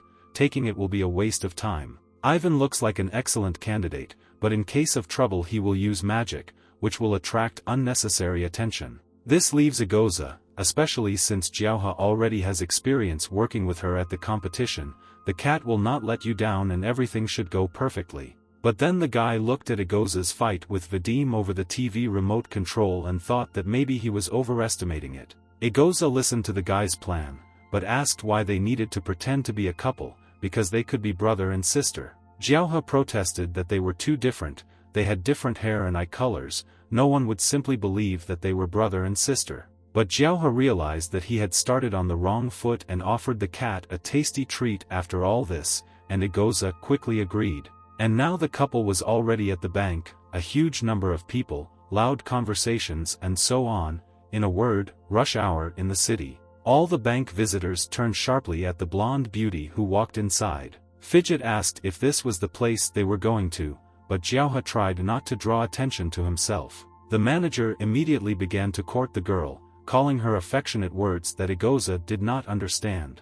Xiaohe intervened in the conversation and told the manager that this was actually his girlfriend. But the manager knew Xiaohe, so he told him not to lie. not even flies fly around his barn. Jiaohe turned towards Egoza and asked him to confirm to manager Wang that she was indeed his girlfriend, offering 2 additional dishes. The girl showed 5 fingers on her hands towards Jiaohe and confirmed that she was indeed his girlfriend. Jiaohe asked the manager, now he believed it, and then put the diplomat with the money on the table. Then the guy said that it was enough to talk and it was time to get down to business. Jiaohe opened the diplomat with money. Manager Wang immediately changed his tone and kindly asked the guy to go straight ahead so he could help him. The couple spent a little time in the bank, and on the way out, Wang told Jiaohe that he was glad to see him and invited him to come back when it was convenient for him. Jiaohe took Egoza by the waist and said that the money was attached and safely hidden, which means they can relax. Egoza did not share Jiaohe's tenderness, so she quietly grabbed his hand, which was on her waist. The girl twisted the guy and asked where he was pulling his hands, and Jiaohe apologized and swore that he would never allow himself to do this again. The angry Egoza continued to hold the guy's hand, but then her tummy began to growl from hunger. Jiaohe immediately realized that now he could be saved and suggested that Egoza now go and have something to eat. The girl let go of the guy's hand and said that this time she forgives him, but he must feed her something very tasty. Jiaohe said that he would do everything in the best possible way and asked Egoza what she herself wanted to snack on this time. Fidget said about steamed pies. She saw her aunt eating them, but didn't share them with her, because the cat girl wants them. Jiaohe asked Egaz if she really considers steamed pies to be a gourmet dish. Jiaohe said that now he has money and has no problems with finances, which means he invites the cat to the restaurant. The perplexed Egoza asked what a restaurant was, and Jiaohe realized that he had not yet told the cats about this.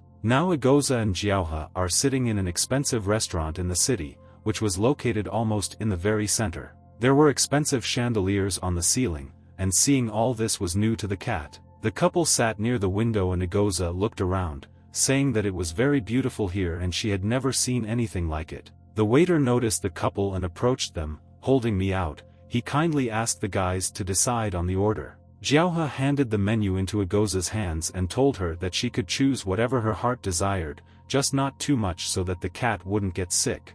Egoza looked at the menu with enthusiasm and asked if she could really order anything. Hearing an affirmative answer, Egoza asked for 5 cans of cat food, which greatly surprised those present. The waiter and Jiaohe were a little surprised by Egoza's order and simply stood there in confusion. Jiaohe said that the restaurant probably doesn't have cans of cat food, so Egoza will have to choose something else. The cat girl said that the guy promised anything. Oh well, in that case Egoza will have a grilled rat. Jiaohe understood that such delicacies were not served here, so he asked Egoza to choose something normal. The girl threw away the menu and asked the waiter why they even opened a restaurant if they had nothing here. The waiter's hand was able to pick up the menu thrown to the side. The waiter was a little scared, but did not lose his head. He offered the girl fish dishes. This offer already interested Egoza. Fidget asked the waiter not to chat, but to bring her all the fish. Jiaohe noticed that these cats have a very strong appetite. A couple of minutes later,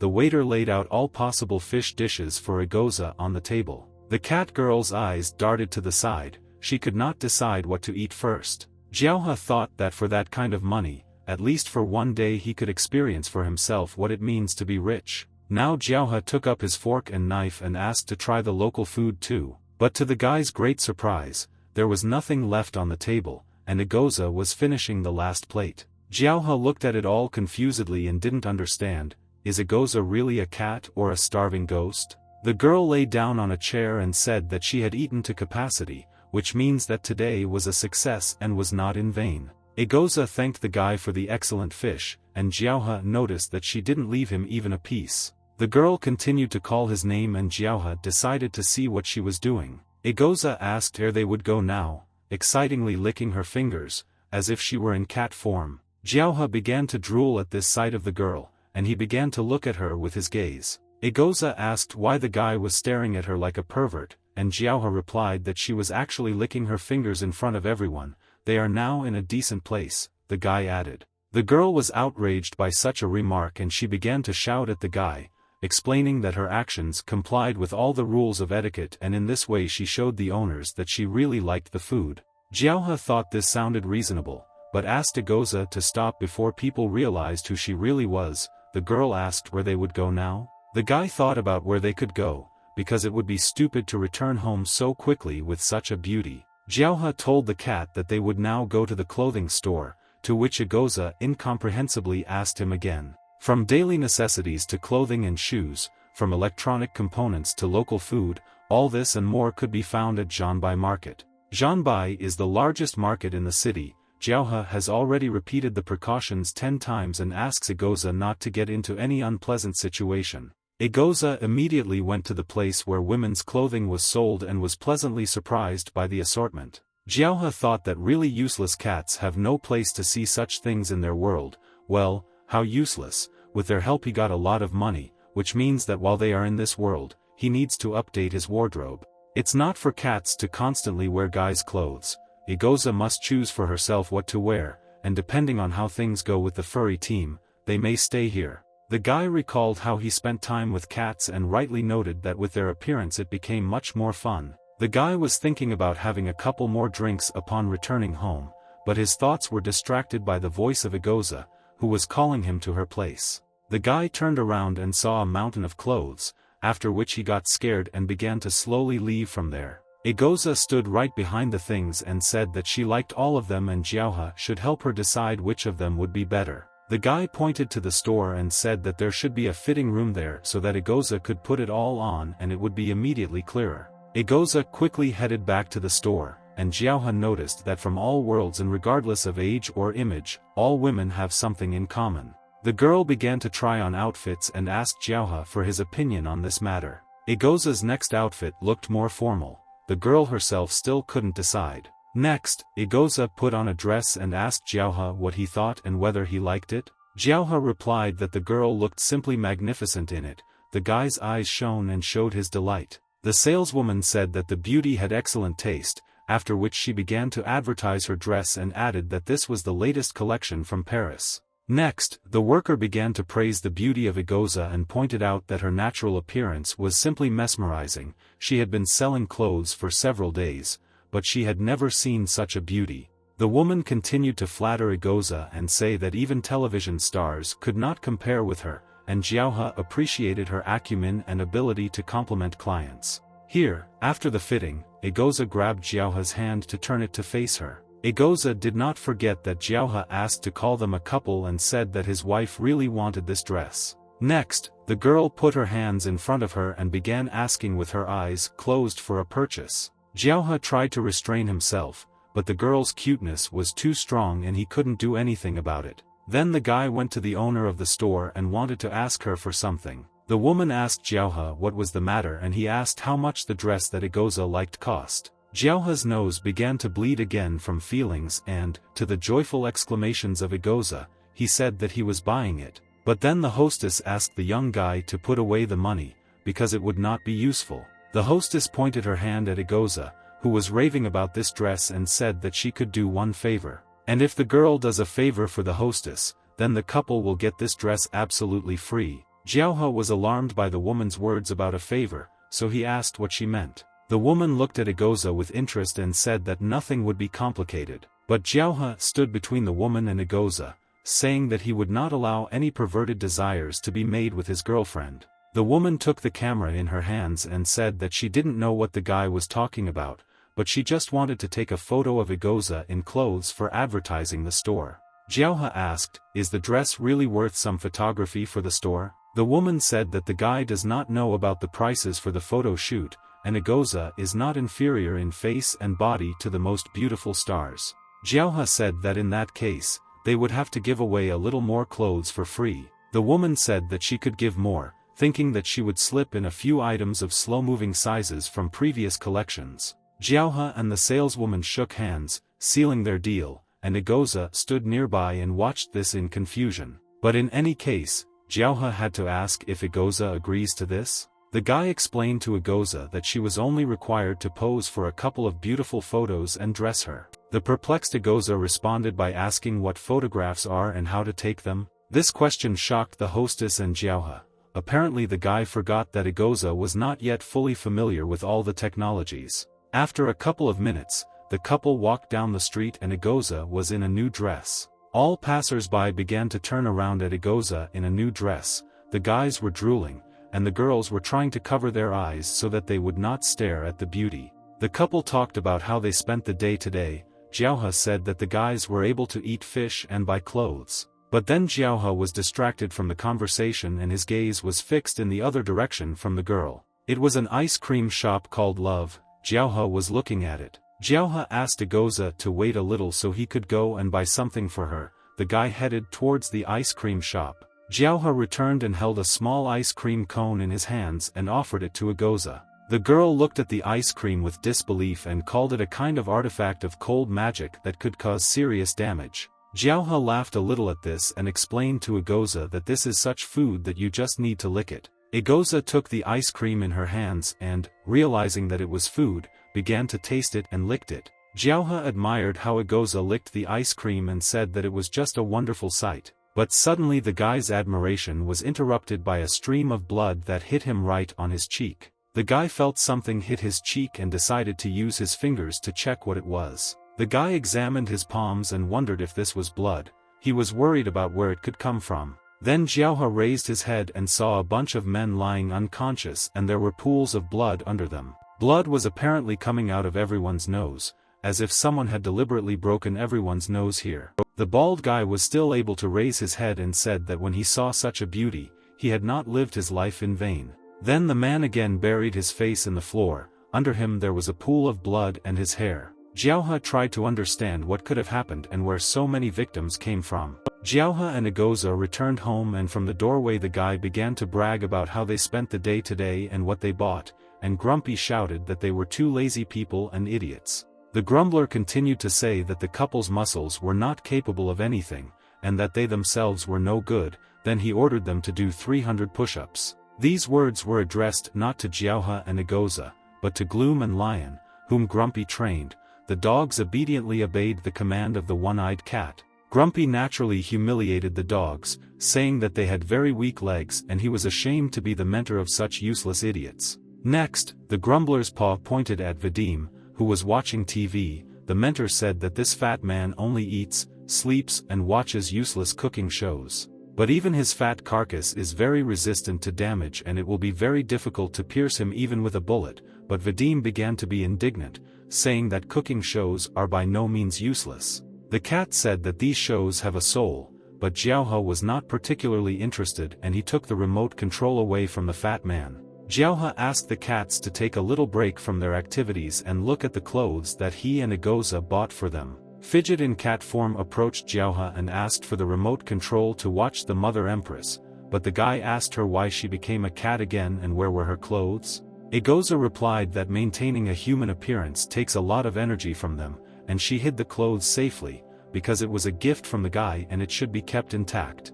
Jiaohe almost burst into tears at Egoza's words and thought that it was very touching to hear something like this, and the cat asked him what was wrong with him. The guy handed the remote control to the cat's paws and said that Egoza could consider this a thank you for accompanying him to the bank today. The cat sat down to her TV series, and Jiaohe asked Grumpy to break away from his training and find Ivan.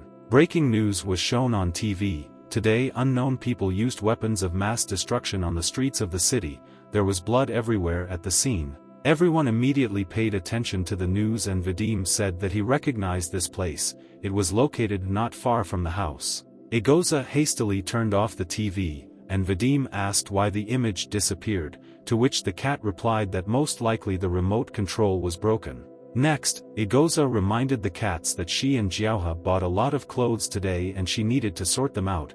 Vadim said that the cat was behaving strangely. Jiaohe suggested that the friends leave the cat alone, and now quickly look at the clothes and then he will give them treats. But then the cat's joy was interrupted by Ivan, who wanted to convey something to them. The cat magician told everyone to get ready quickly, because soon this place will be attacked. Everyone was immediately outraged by this. Grumpy was interested in the question of who would dare to attack them. Ivan clicked his paw and invited everyone present to take a closer look. A small blue screen appeared in front of the friends. Looking at it, it was difficult to understand anything. Jiaohe stared and asked, "What is it and how can it warn them?" Next, a picture appeared on the screen. Jiaohe learned that this place was near his backyard. Ivan explained that this image was from a magic eye. although it was a low-level tracking spell, but he positioned it well and hid its presence. Those whom Ivan is watching would never have guessed about this and would not have noticed the device. Jiaohe remembered Egoza's traps, and now also the tracking magic, what the cats turned his house into, the guy thought. Next, Jiaohe pointed his finger at the screen and said that he noticed something in the darkness. From the darkness a green pair of eyes could be seen, moving closer and closer. Then there were more and more green eyes. They were approaching in a swarm. Jiaohe asked who it could be, because they were too far away and it would be difficult to make out, but Ivan suggested enlarging the image. Jiaohe said that this is better, but still the objects are in the shadows and cannot be seen, but Ivan found a way out for this too. He will simply increase the contrast and brightness. Ivan started waving his paws in front of the screen and told his big brother Jiaohe that he would be able to see everything now. Jiaohe was already waiting to find out who wanted to invade his hut. Hiding in the shadows was a huge flock of cats and dogs, who did not look the most friendly and were unlikely to just come to say hello. Jiaohe said that he knows the leader of this gang. His name is Sinister. This dog keeps the entire neighborhood in fear, bites grandmothers and children, chases cats and eats rats. Jiaohe asked Ivan if this flock was definitely targeting his house, and Grumpy rightly noted that they were standing in his backyard. Grumpy said that if they came here with troops, then they are destined to meet face to face, because this is what his military honor says. Jiaohe said that he would go there with the seals, and Grumpy ordered Darkness and Lion that they would also go with the team. But lazy Vadim did not want to go there, and remained lying in front of the TV and clicking the remote control. Grumpy and Jiaohe began to protest, calling Vadim a fat lazy person so that he would go with them and finally be useful for his team. Jiaohe did not want to just lag behind the fat man, but he did not react in any way, but simply complimented the words of his friends. Ivan asked not to cling to Vadim, because you couldn't even hit this fat man with a sledgehammer and drag him anywhere by force. Jiaohe said that since the red fat man does not want to go, then let him continue to rot on his mat, and they leave. The dogs asked Grumpy if they had enough cakes and he replied that there would be enough. And now in the backyard the gang Sinister and Jiaohe with their pets stood facing each other. The dogs looked terrifying, especially in the first row, as if they had just broken free from a chain, and stray cats were watching from above on the fence. But the sight of the friends was no worse than the one-eyed Grumpy, who was eating cakes and trying to take the most frightening stance. The dog began to speak. He heard that there were arrogant cats in this house and either they would bow to the Sinister One, or he would wipe them out from the face of the earth. Jiaohe asked the aggressive dog who told him about these cats. Sinister replied that Hello had told all the animals in the area about the cats from this house. Drunk Hello told the stray cats that cool cats live in the Jiaohe house and it now has a serious roof. Jiaohe already regretted treating him to beer and cigarettes, and now this stray cat betrayed the guy. And since the cats boasted of their strength and toughness, Sinister could not help but come and check it out.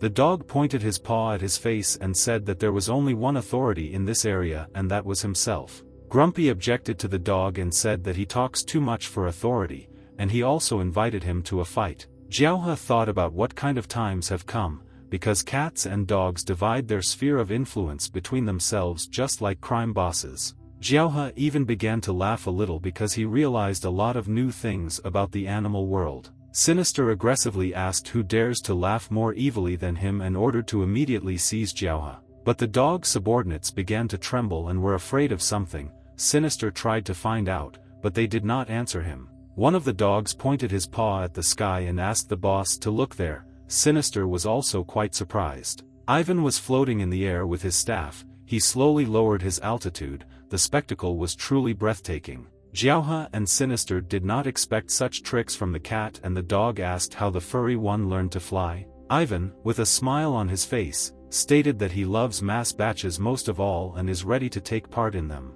Sinister's subordinates could not take their eyes off the flying cat and admired his skills. Sinister said that these were all tricks and illusions, so that his subordinates would not be afraid, and he would generously pay those who would now go into battle with scraps and cigarettes. And then many of Sinister's henchmen rushed at Ivan with shouts, hearing that they could receive a reward for this. Ivan just laughed at the attempts to attack himself and called a magical shower on the heads of the dogs. Despite the clear sky, raindrops began to reach Sinister's nose. The dogs were caught in a heavy downpour and Sinister remembered that the forecast said it would be a sunny day, there should be no rain. The animals began to ask for help, and Ivan continued to wave his staff and levitate, laughing at the gang. A huge number of stray dogs and cats of Sinister were left swimming in a puddle from the rain. Ivan appreciated his tricks and began to laugh even louder at the threats of the grumpy and arrogant dog. But the cat didn't plan to stop there. The guy waved his wand and summoned ice magic. In an instant, the raindrops turned into ice and the dogs began to freeze in the cold. Sinister's body was completely frozen over, leaving only his head and neck exposed. Frozen dogs and cats from the Sinister group loudly asked for help. But Jiaohe and Grumpy were also affected by this weather. They were afraid from the cold, and the cat said that these dogs were really in trouble. If the dogs had attacked Grumpy, they would have gotten it and left quietly, because warriors are easygoing people, and the sorcerer Ivan is an uncontrollable maniac. Sorcerers often torture their opponents in battles and take pleasure in it. Even in the world of Miaoqi, few dare to cross the path of a sorcerer. Jiaohe looked at Ivan and could not believe his manic tendencies, because he usually looks well-mannered and sophisticated. Here the ice kicked by the frozen dogs gave way to a seething swamp from Ivan's spells. Sinister went down and said that he remembered exactly that there was concrete here.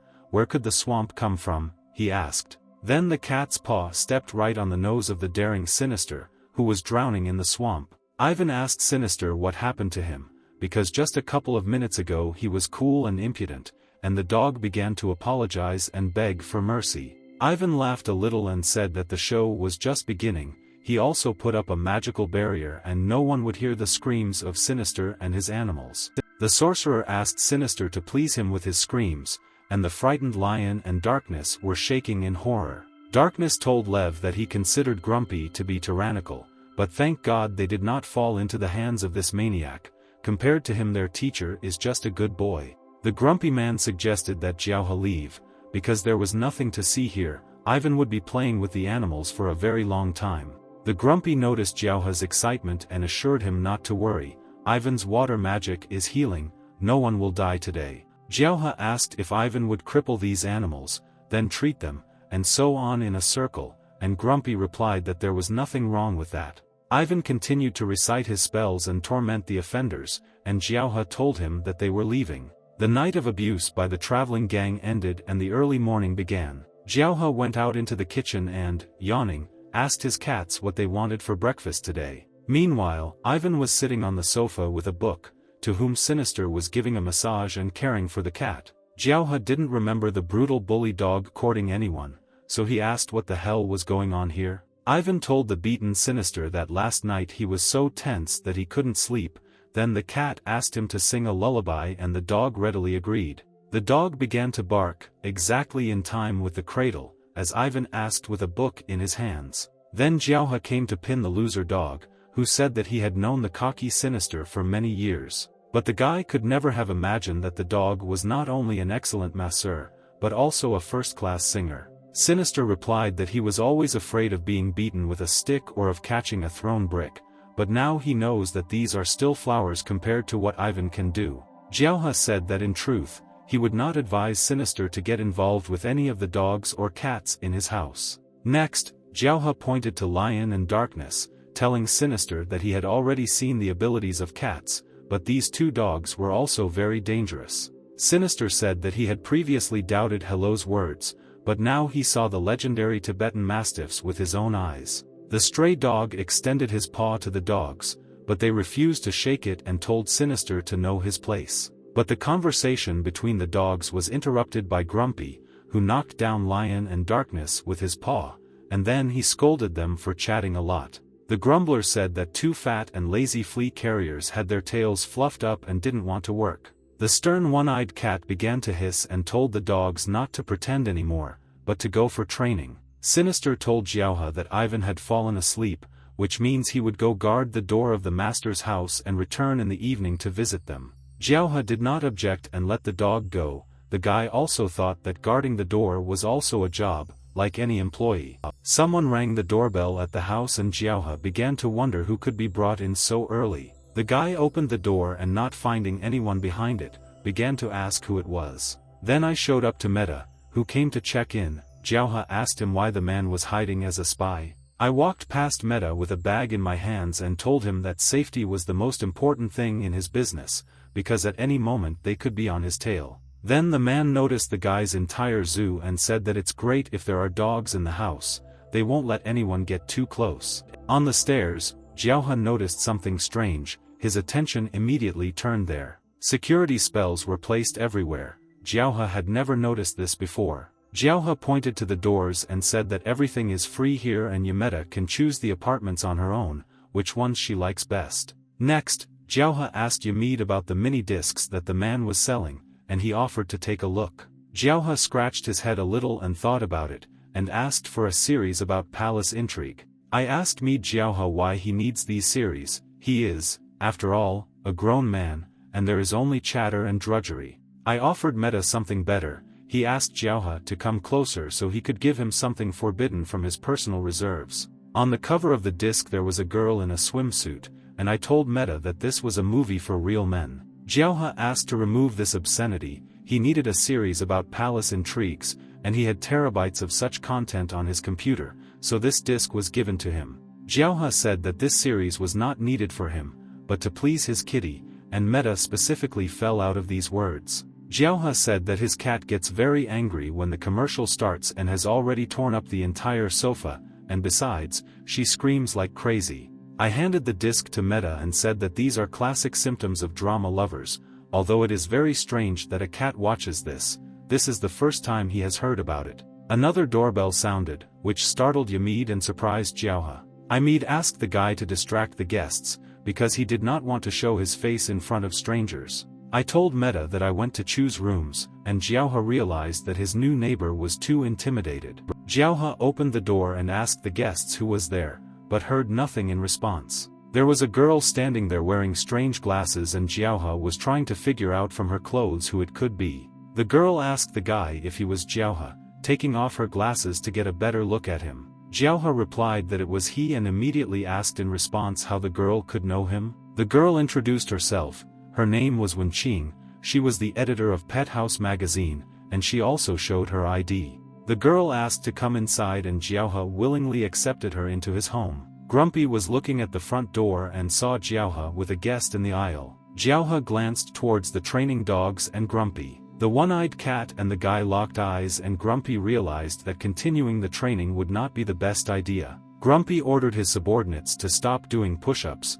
because guests came to them and would pretend to be ordinary dogs. Wenqing said that, as expected, there were a lot of animals in the guy's house, and Jiaohe himself begged all the gods so that the girl would not find the pervert Yamid. This girl looked serious in the guy's eyes, but the journalist herself looked at the Tibetan mastiffs who were sitting calmly and noticed that Jiaohe was a master of training. Jiaohe invited the girl to sit on the sofa and asked what the purpose of her visit was. Wenqing said that she had heard about the competition that Jiaohe won with his rare cat, a purebred Angora. The journalist would like Agoza to work as a full-time model for their magazine. Does her owner agree? The guy asked who they wanted Agoza to be. He himself was thinking about how he was an electrician sitting without work, and they wanted to give his cat a job right now. Jiaohe understood that he had a cat with character and he couldn't just keep her in sight. It was better to leave it a secret and refuse the offer. But as luck would have it, Wenqing said that their company could generously pay the guy for all this, and since the cat belonged to Jiaohe, the entire salary would be his. Jiaohe was convinced by this argument and he said that now everything will be arranged and they can already prepare a photo shoot. The remote control fell onto the floor from the sofa, which someone threw very hard. Agoza was unhappy with the advertising on TV and was ready to destroy everything in her path. Wenqing and Jiaohe saw Agoza's behavior and the girl asked if this was the Angora cat they were talking about. Agoza began to get even more angry and scream throughout the house because of the annoying advertising on TV. Wenqing asked what happened to the cat that she was so angry, and Jiaohe replied that she was angry because of the advertisements that interrupted her favorite series on television.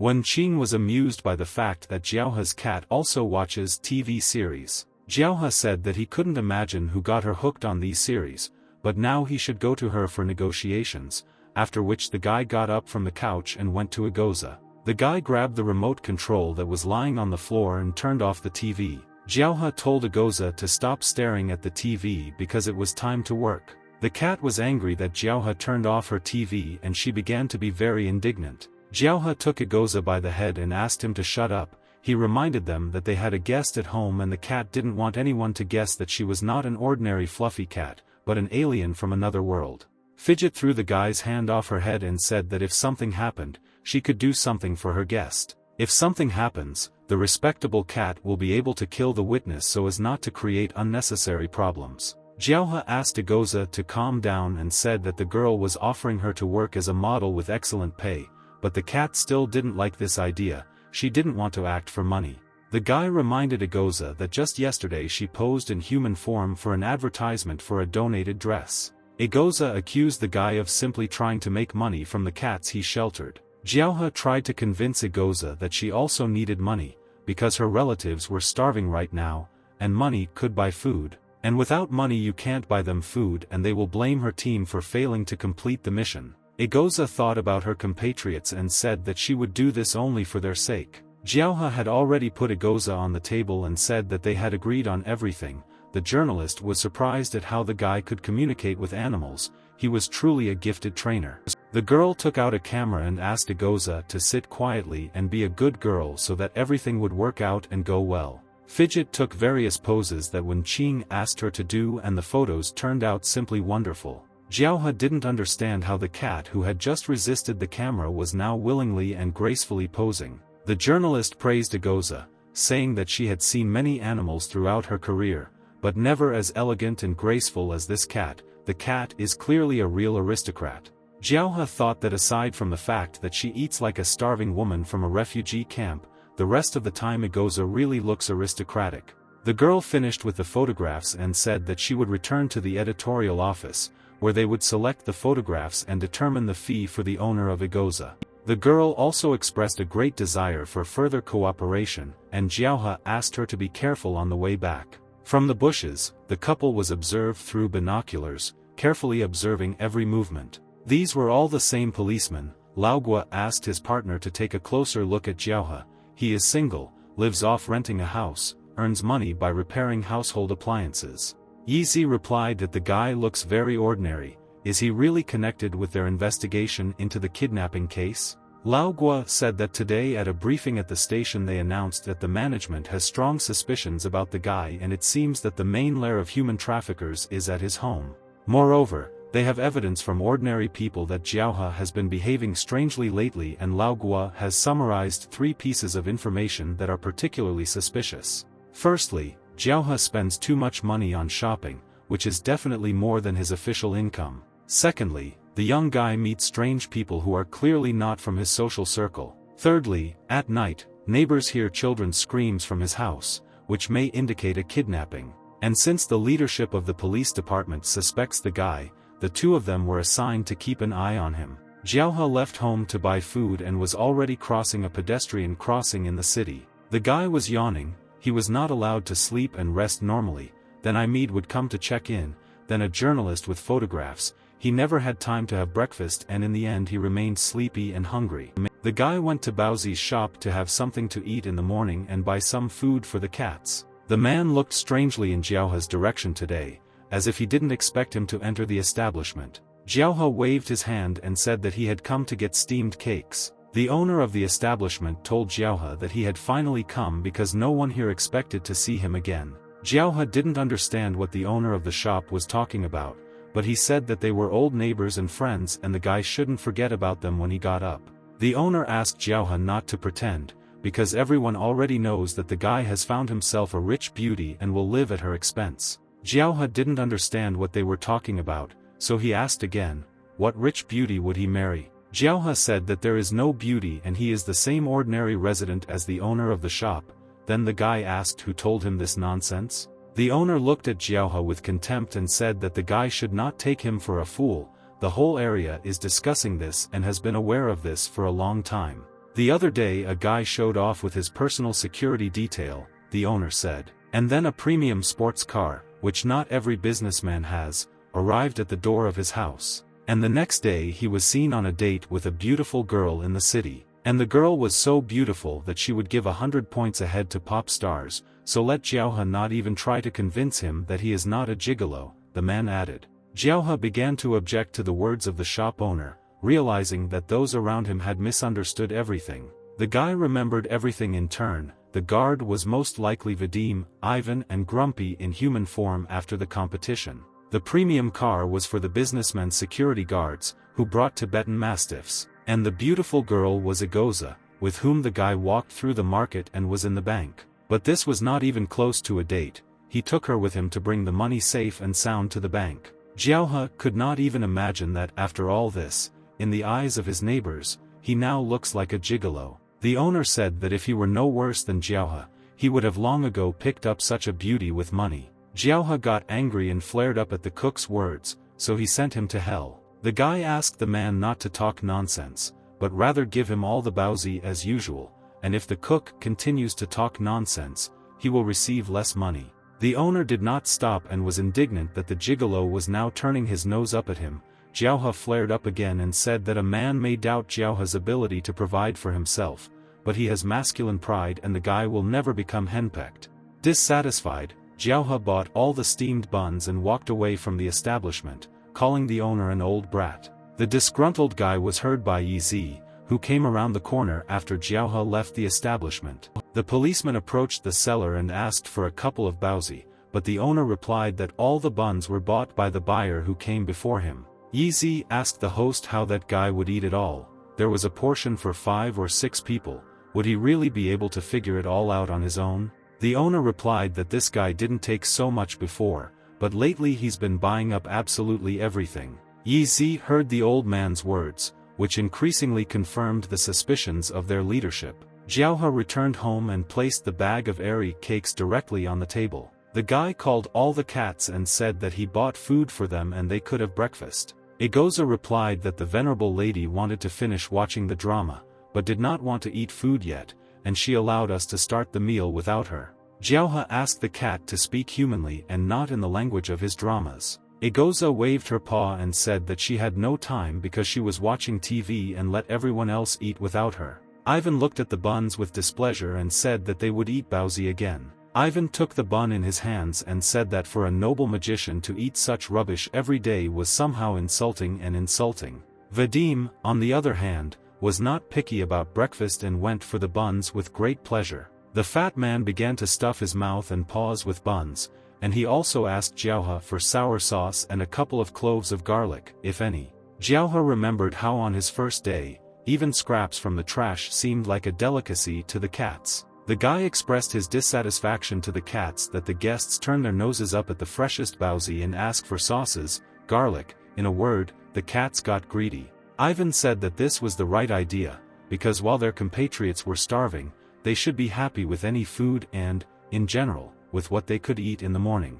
Vadim, remembering his homeland, said that in this case he would eat everything without any sauces. Ivan turned to Jiaohe. The cat says that from their world they are wondering when the team will be able to send another batch of food to the world of cats. Jiaohe said that they sent a whole lot of cat food. There was a whole truckload. That's a lot. Ivan said that this was all true, but the guy hadn't forgotten how many hungry cats and cats they had. Of course, such a batch of food will last one cat for a very long time, even more than 3 years. But in the world of Miaoqi there are too many starving cats and the entire batch was distributed among the needy and there was barely enough food for a couple of days. Jiaohe fell to his knees when he heard that he really needed to support 3,000 cats. The guy said that the lives of 300,000 cats depend on him. Maybe it's worth selling your organs to buy cat food? Ivan said that compared to other squads that went to other worlds, they managed to achieve great success, which means they have great hopes for Grumpy's team. Ivan told Jiaohe not to strain himself and continue in the same spirit.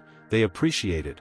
The guy just needs to continue to be useful, the young man asked in response. Don't cats want to be useful themselves? Ivan rightly noted that they cannot be called useless, because it is their great merit that Jiaohe became rich. Jiaohe became enraged at these words. He said that these riches were barely enough to support 4 cats, and Ivan asked him not to boil. The cat asked the guy to work together and get even more money and food for them. Jiaohe said that he understood the cat's thoughts and would take them to one place tomorrow. Jiaohe heard someone sharpening their claws on his front door and was a little scared. The guy started screaming indignation that some crazy person was scratching at his front door. The young man opened the door and saw a pleased greeter who greeted him. But Jiaohe was not in the mood to communicate with a stray cat and immediately slammed the door in the fluffy's face. Hello did not give up his attempts to talk to the guy and continued to scratch the door to the house with his claws. The guy opened the door and asked how the cat still has the nerve to come into this house after they fought all night over his long tongue.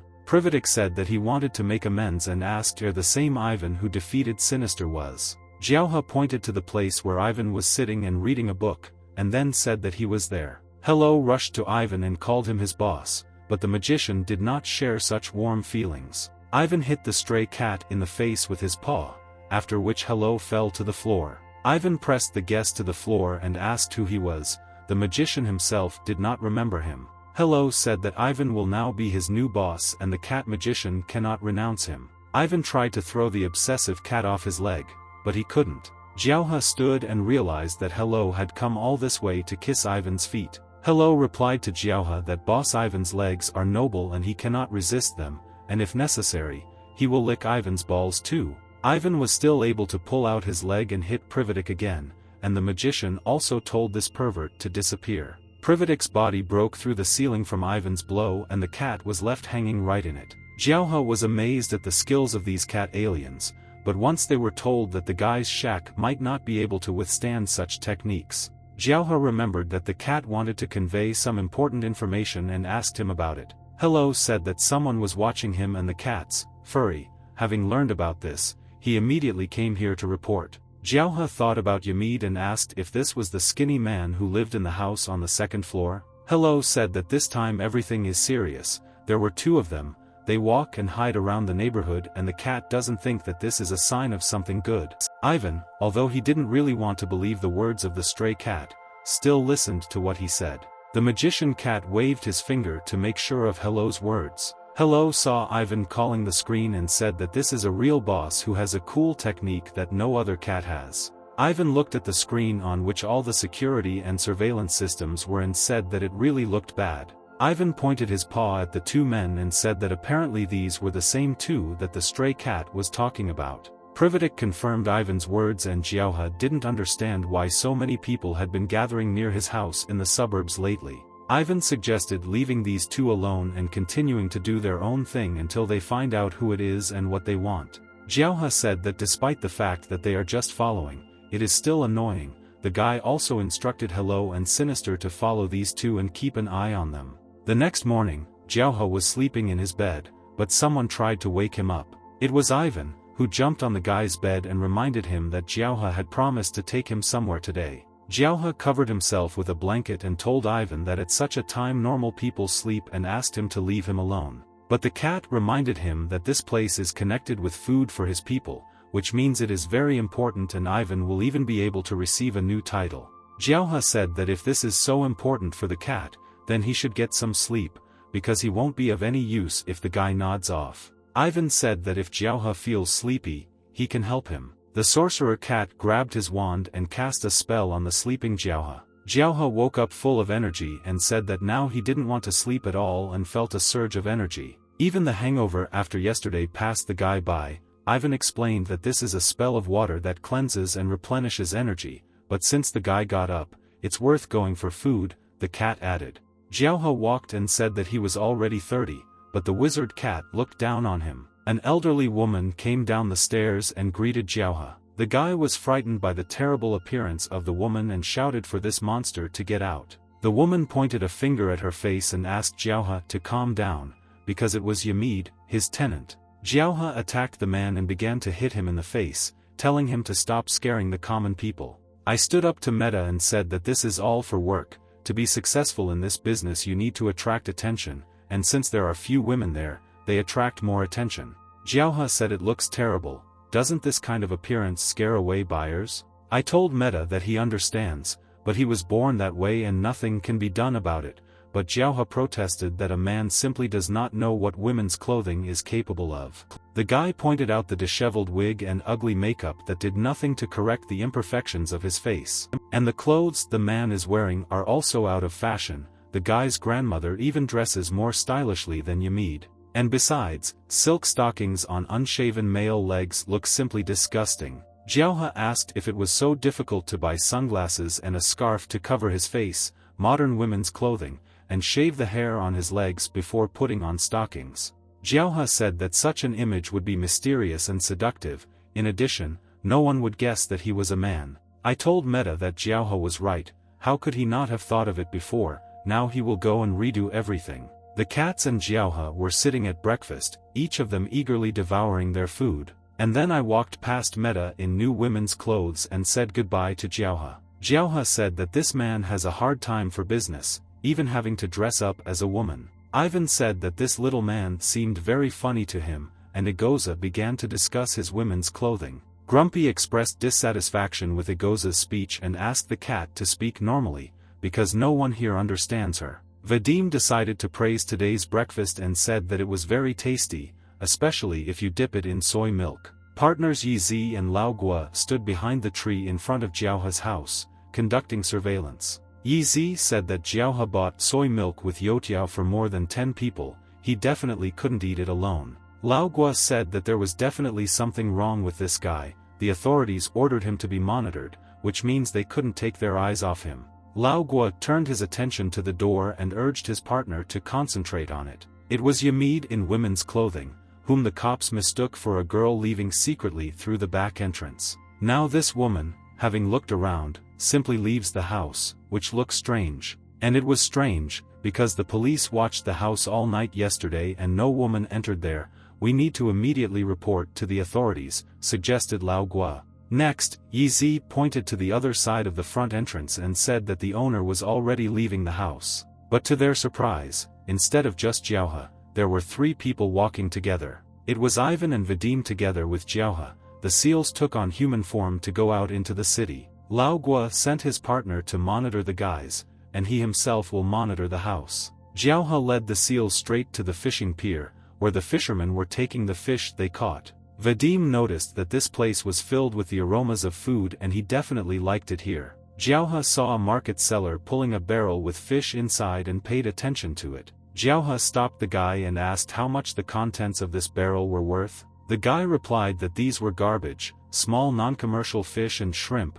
The long fish itself was no longer than a finger. Jiaohe said that he would buy something like this and it would be perfect for his cat's food. The seller said that he could give away 1.5 yuan for half a kilo as an unclaimed product. The guy asked Jiaohe how many small fish he needed and he replied that it was only a few tons. The seller was shocked by this figure and asked why he needed so much. Even an entire pet store could be fed for several years. Jiaohe said that he did not want to answer unnecessary questions and asked if the guy could just sell him this fish. The seller agreed and went to his colleagues to please them that there was a buyer for the fish they were about to throw away. The seller was already washing his hands and asked Jiaohe where to put it, which put the young guy into a stupor. Jiaohe realized that it's not enough to just buy fish, you also need to figure out where to put it. If you deliver the fish home, the stench will be simply terrible, but Ivan took Jiaohe's shoulder and calmed the guy down. The sorcerer said that you just need to take the truck to a remote place,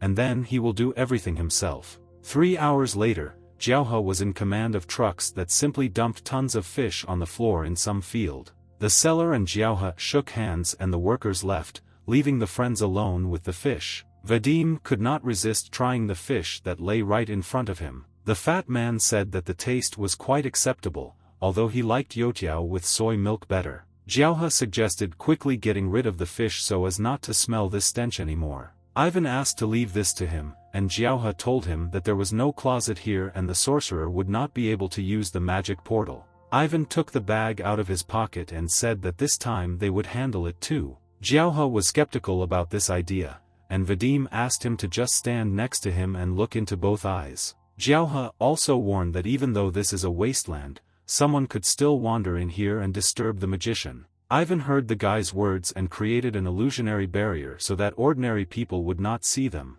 Ivan said that with the barrier no one would definitely see them and now they could proceed with the process. The sorcerer took out a bag and began his witchcraft with the words packaging. Then Ivan didn't even move and all the fish disappeared with lightning speed. Jiaohe did not understand how this happened and was indignant that everything went so quickly and there were no special effects, magical flashes or anything like that. Ivan did not understand what special effects Jiaohe was talking about and asked if he wanted the magician to drop a meteorite on this place. Jiaohe did not want to argue with the cats and admitted that he did not understand this and the sorcerer knew better. Next, the guy called the cats home, but they protested that they were very hungry and had only eaten a couple of fish since the morning. Jiaohe looked at the cats and guessed which of them would eat how much to feed them. If you go to a restaurant, you might end up penniless, so this option disappears. The guy came up with a great place where he could inexpensively feed voracious cats. Jiaohe asked the cats to follow him and said that he knew one place that they would definitely like. Vadim and Ivan began to praise Jiaohe and thank him for the help for their people. And then the surprised officer Yi Zi came to the ceremony site, expecting to see a mountain of fish. But the policeman, having found nothing, began to wonder how all the fish and shrimp could disappear from here in an instant. The team led by Jiaohe headed to the establishment where the sign said there was a buffet available. At the entrance it was written that for only 59 yuan per visitor, guests can eat whatever they want for 2 hours. Vadim and Ivan followed their older brother into a new place for themselves. Jiaohe told the cats to follow their elder brother and take whatever they want without hesitation. The waiter greeted the guy and asked what table they wanted so he could show them to it. Jiaohe replied that it didn't matter to him at all what table to sit at, the main thing was closer to the food and for 3 people. Ivan was already drooling over the local sweets and couldn't wait to sit down at the table. Jiaohe once again repeated that the cats can eat whatever they want and as much as they want from this table. The guy also asked when did he deceive them. Vadim remembered how Jiaohe taught the game of Beat the Landowner last night. Last night, Jiaohe cheated the cats in a card game, taking advantage of the fact that they did not know the rules. The guy himself also remembered this story and understood that he had deceived the seals that time. But now, according to him, this does not matter and Ivan and Vadim would be better off already starting their meal. Vadim and Ivan took the plates in their hands and began to hungrily walk around the restaurant in search of food. Jiaohe, who was also planning to eat here after a hard morning, also took a plate. Jiaohe said that these cats are too young and naive in the buffet. The main thing, in the guy's opinion, is to take the food more expensive and recoup the money invested. Jiaohe became interested in what Ivan and Vadim had typed there, so he went to the table. Ivan and Vadim gathered a whole table of dishes and began to eat them actively and quickly. The waiter said that these two had taken so much food that they couldn't fit it in on time, which meant they would have to pay a lot of money. Jiaohe quietly and in a whisper asked Vadim if he was sure that they would eat it all, because otherwise they would have to pay a fine, and the fat man said that it would only be enough to kill a worm. And Ivan said that even if they don't manage it, he has enough space in the cat's bag to hide it all. Jiaohe called Ivan a real genius and was no longer worried about a possible fine. Jiaohe looked at the waiter and quietly told him to laugh while he could, because soon his eyes would drown in tears. 10 minutes later there were no crumbs left on the plates. The cats were able to eat absolutely everything. Vadim said that he had a little snack and now needed to eat normally, after which he suggested that Ivan go for more. The guys went for more, and Jiaohe was a little shocked by the appetite of the cats. It turns out that in his house they are really starving. The display cases were already completely empty. The voracious cats had eaten absolutely everything. The cook stood and watched as Ivan and Vadim were already eating the next portion and did not understand where these gluttons could have come from. Vadim licked the last plate until it was shiny, so as not to miss a crumb. Next, the fat man began to stroke his stomach and talk about how he had not eaten so much for a long time, and he also admitted that it was a pleasant feeling. Ivan said that the food here is pretty good and the food is not bad at all. I'll have to come here again sometime. Jiaohe told the cooks and other staff that the food was excellent and they would definitely come back. Jiaohe happily asked to bring him a bill, in which there would be no fine, but only 59 yuan for each. Vadim came out with a full belly and said that they had a great day today, and Jiaohe began to hide his red tail, which had jumped out of his shorts. The guys returned home and Ngoza chased them away so that they would not interfere with her watching TV. Grumpy told them that while they were enjoying the food in the city, he and Ngoza did not have lunch. Ivan said that since the cats didn't have lunch at home, they brought them a small treat from the buffet, and Jiaohe asked if everything really fit in the bag. Ivan replied that it was true that even a hungry Vadim would not be able to eat everything from that table in 2 hours. Ivan suggested that Vadim, before sitting down to dinner, send supplies to the cat world, because they were already worried there. The red-haired fat man stood in front of the closet and warned the people of Miaoqi that he was sending supplies and asked them to get ready. Next, Vadim reported to Ivan that everyone was ready on the other side and asked to begin transporting food.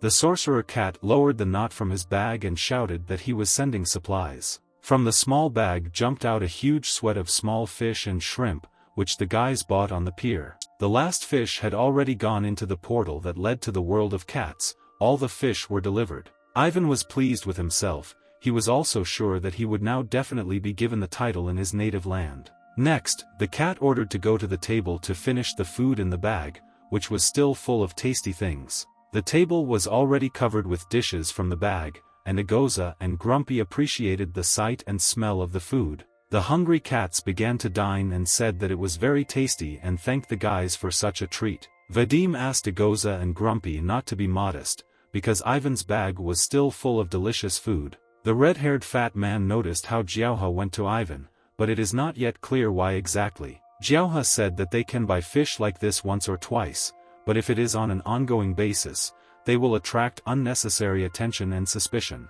Ivan asked what they should do then. Jiaohe was right, because guys buying small fish in tons is very suspicious, but the guy is local and should come up with the idea himself. Jiaohe asked Ivan not to dump all the responsibility on him, but to think collectively about how to get money and food to feed 300,000 cats. Grumpy said that the food is quite good and the smell is excellent and the presentation is good, but there is something missing in the taste. Ivan also said that something was missing, and Jiaohe thought that the cats had become extremely impudent in his house. Agoza said that the guys are slow to understand, there is not enough fin grass in their food. Grumpy picked up the idea and said that there was definitely no fin grass in this food, that's what they were missing. Jiaohe tried to remember what fin grass was, but he couldn't. The Grumpy explained to the guy that this is the most delicious spice from their world, which if you add just a little bit and it will be difficult to tear yourself away from the dish. It's a pity they didn't have time to bring it here. Fidget looked at Grumpy and told him to speak for himself, hinting that she did have fin grass after all. Here, after Agoza's words, Vadim's eyes lit up.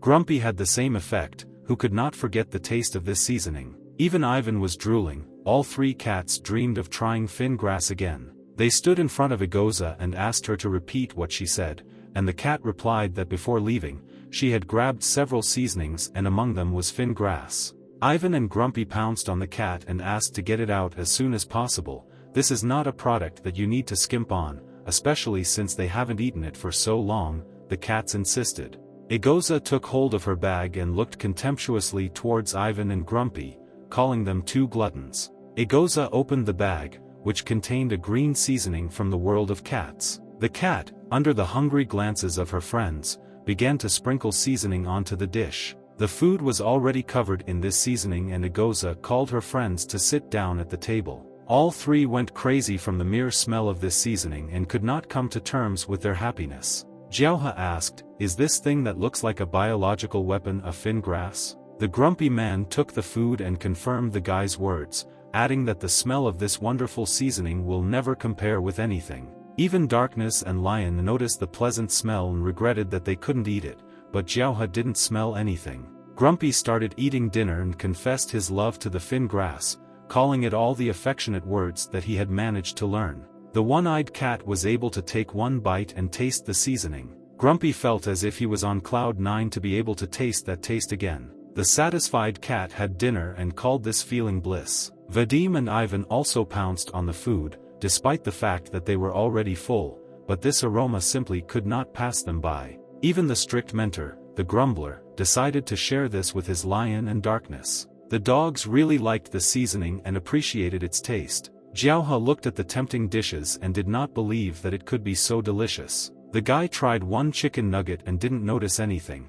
Its taste was as ordinary as possible. The dissatisfied Jiaohe was distracted by the voice of the cats in the yard, who apparently came running to the smell of the seasoning. The guy opened the door, thinking it was Privatic or someone else he knew. But how surprised he was when he saw in his yard a huge pile of cats that were rushing into the house. Among these cats there really was Privitic. They all asked the great Ivan to share this divine food with them. Ivan explained that these are all members of that dog's group, since he swore allegiance to the sorcerer, they are now all his subordinates. Then the magician said that he could treat the cats, because they have a lot of food.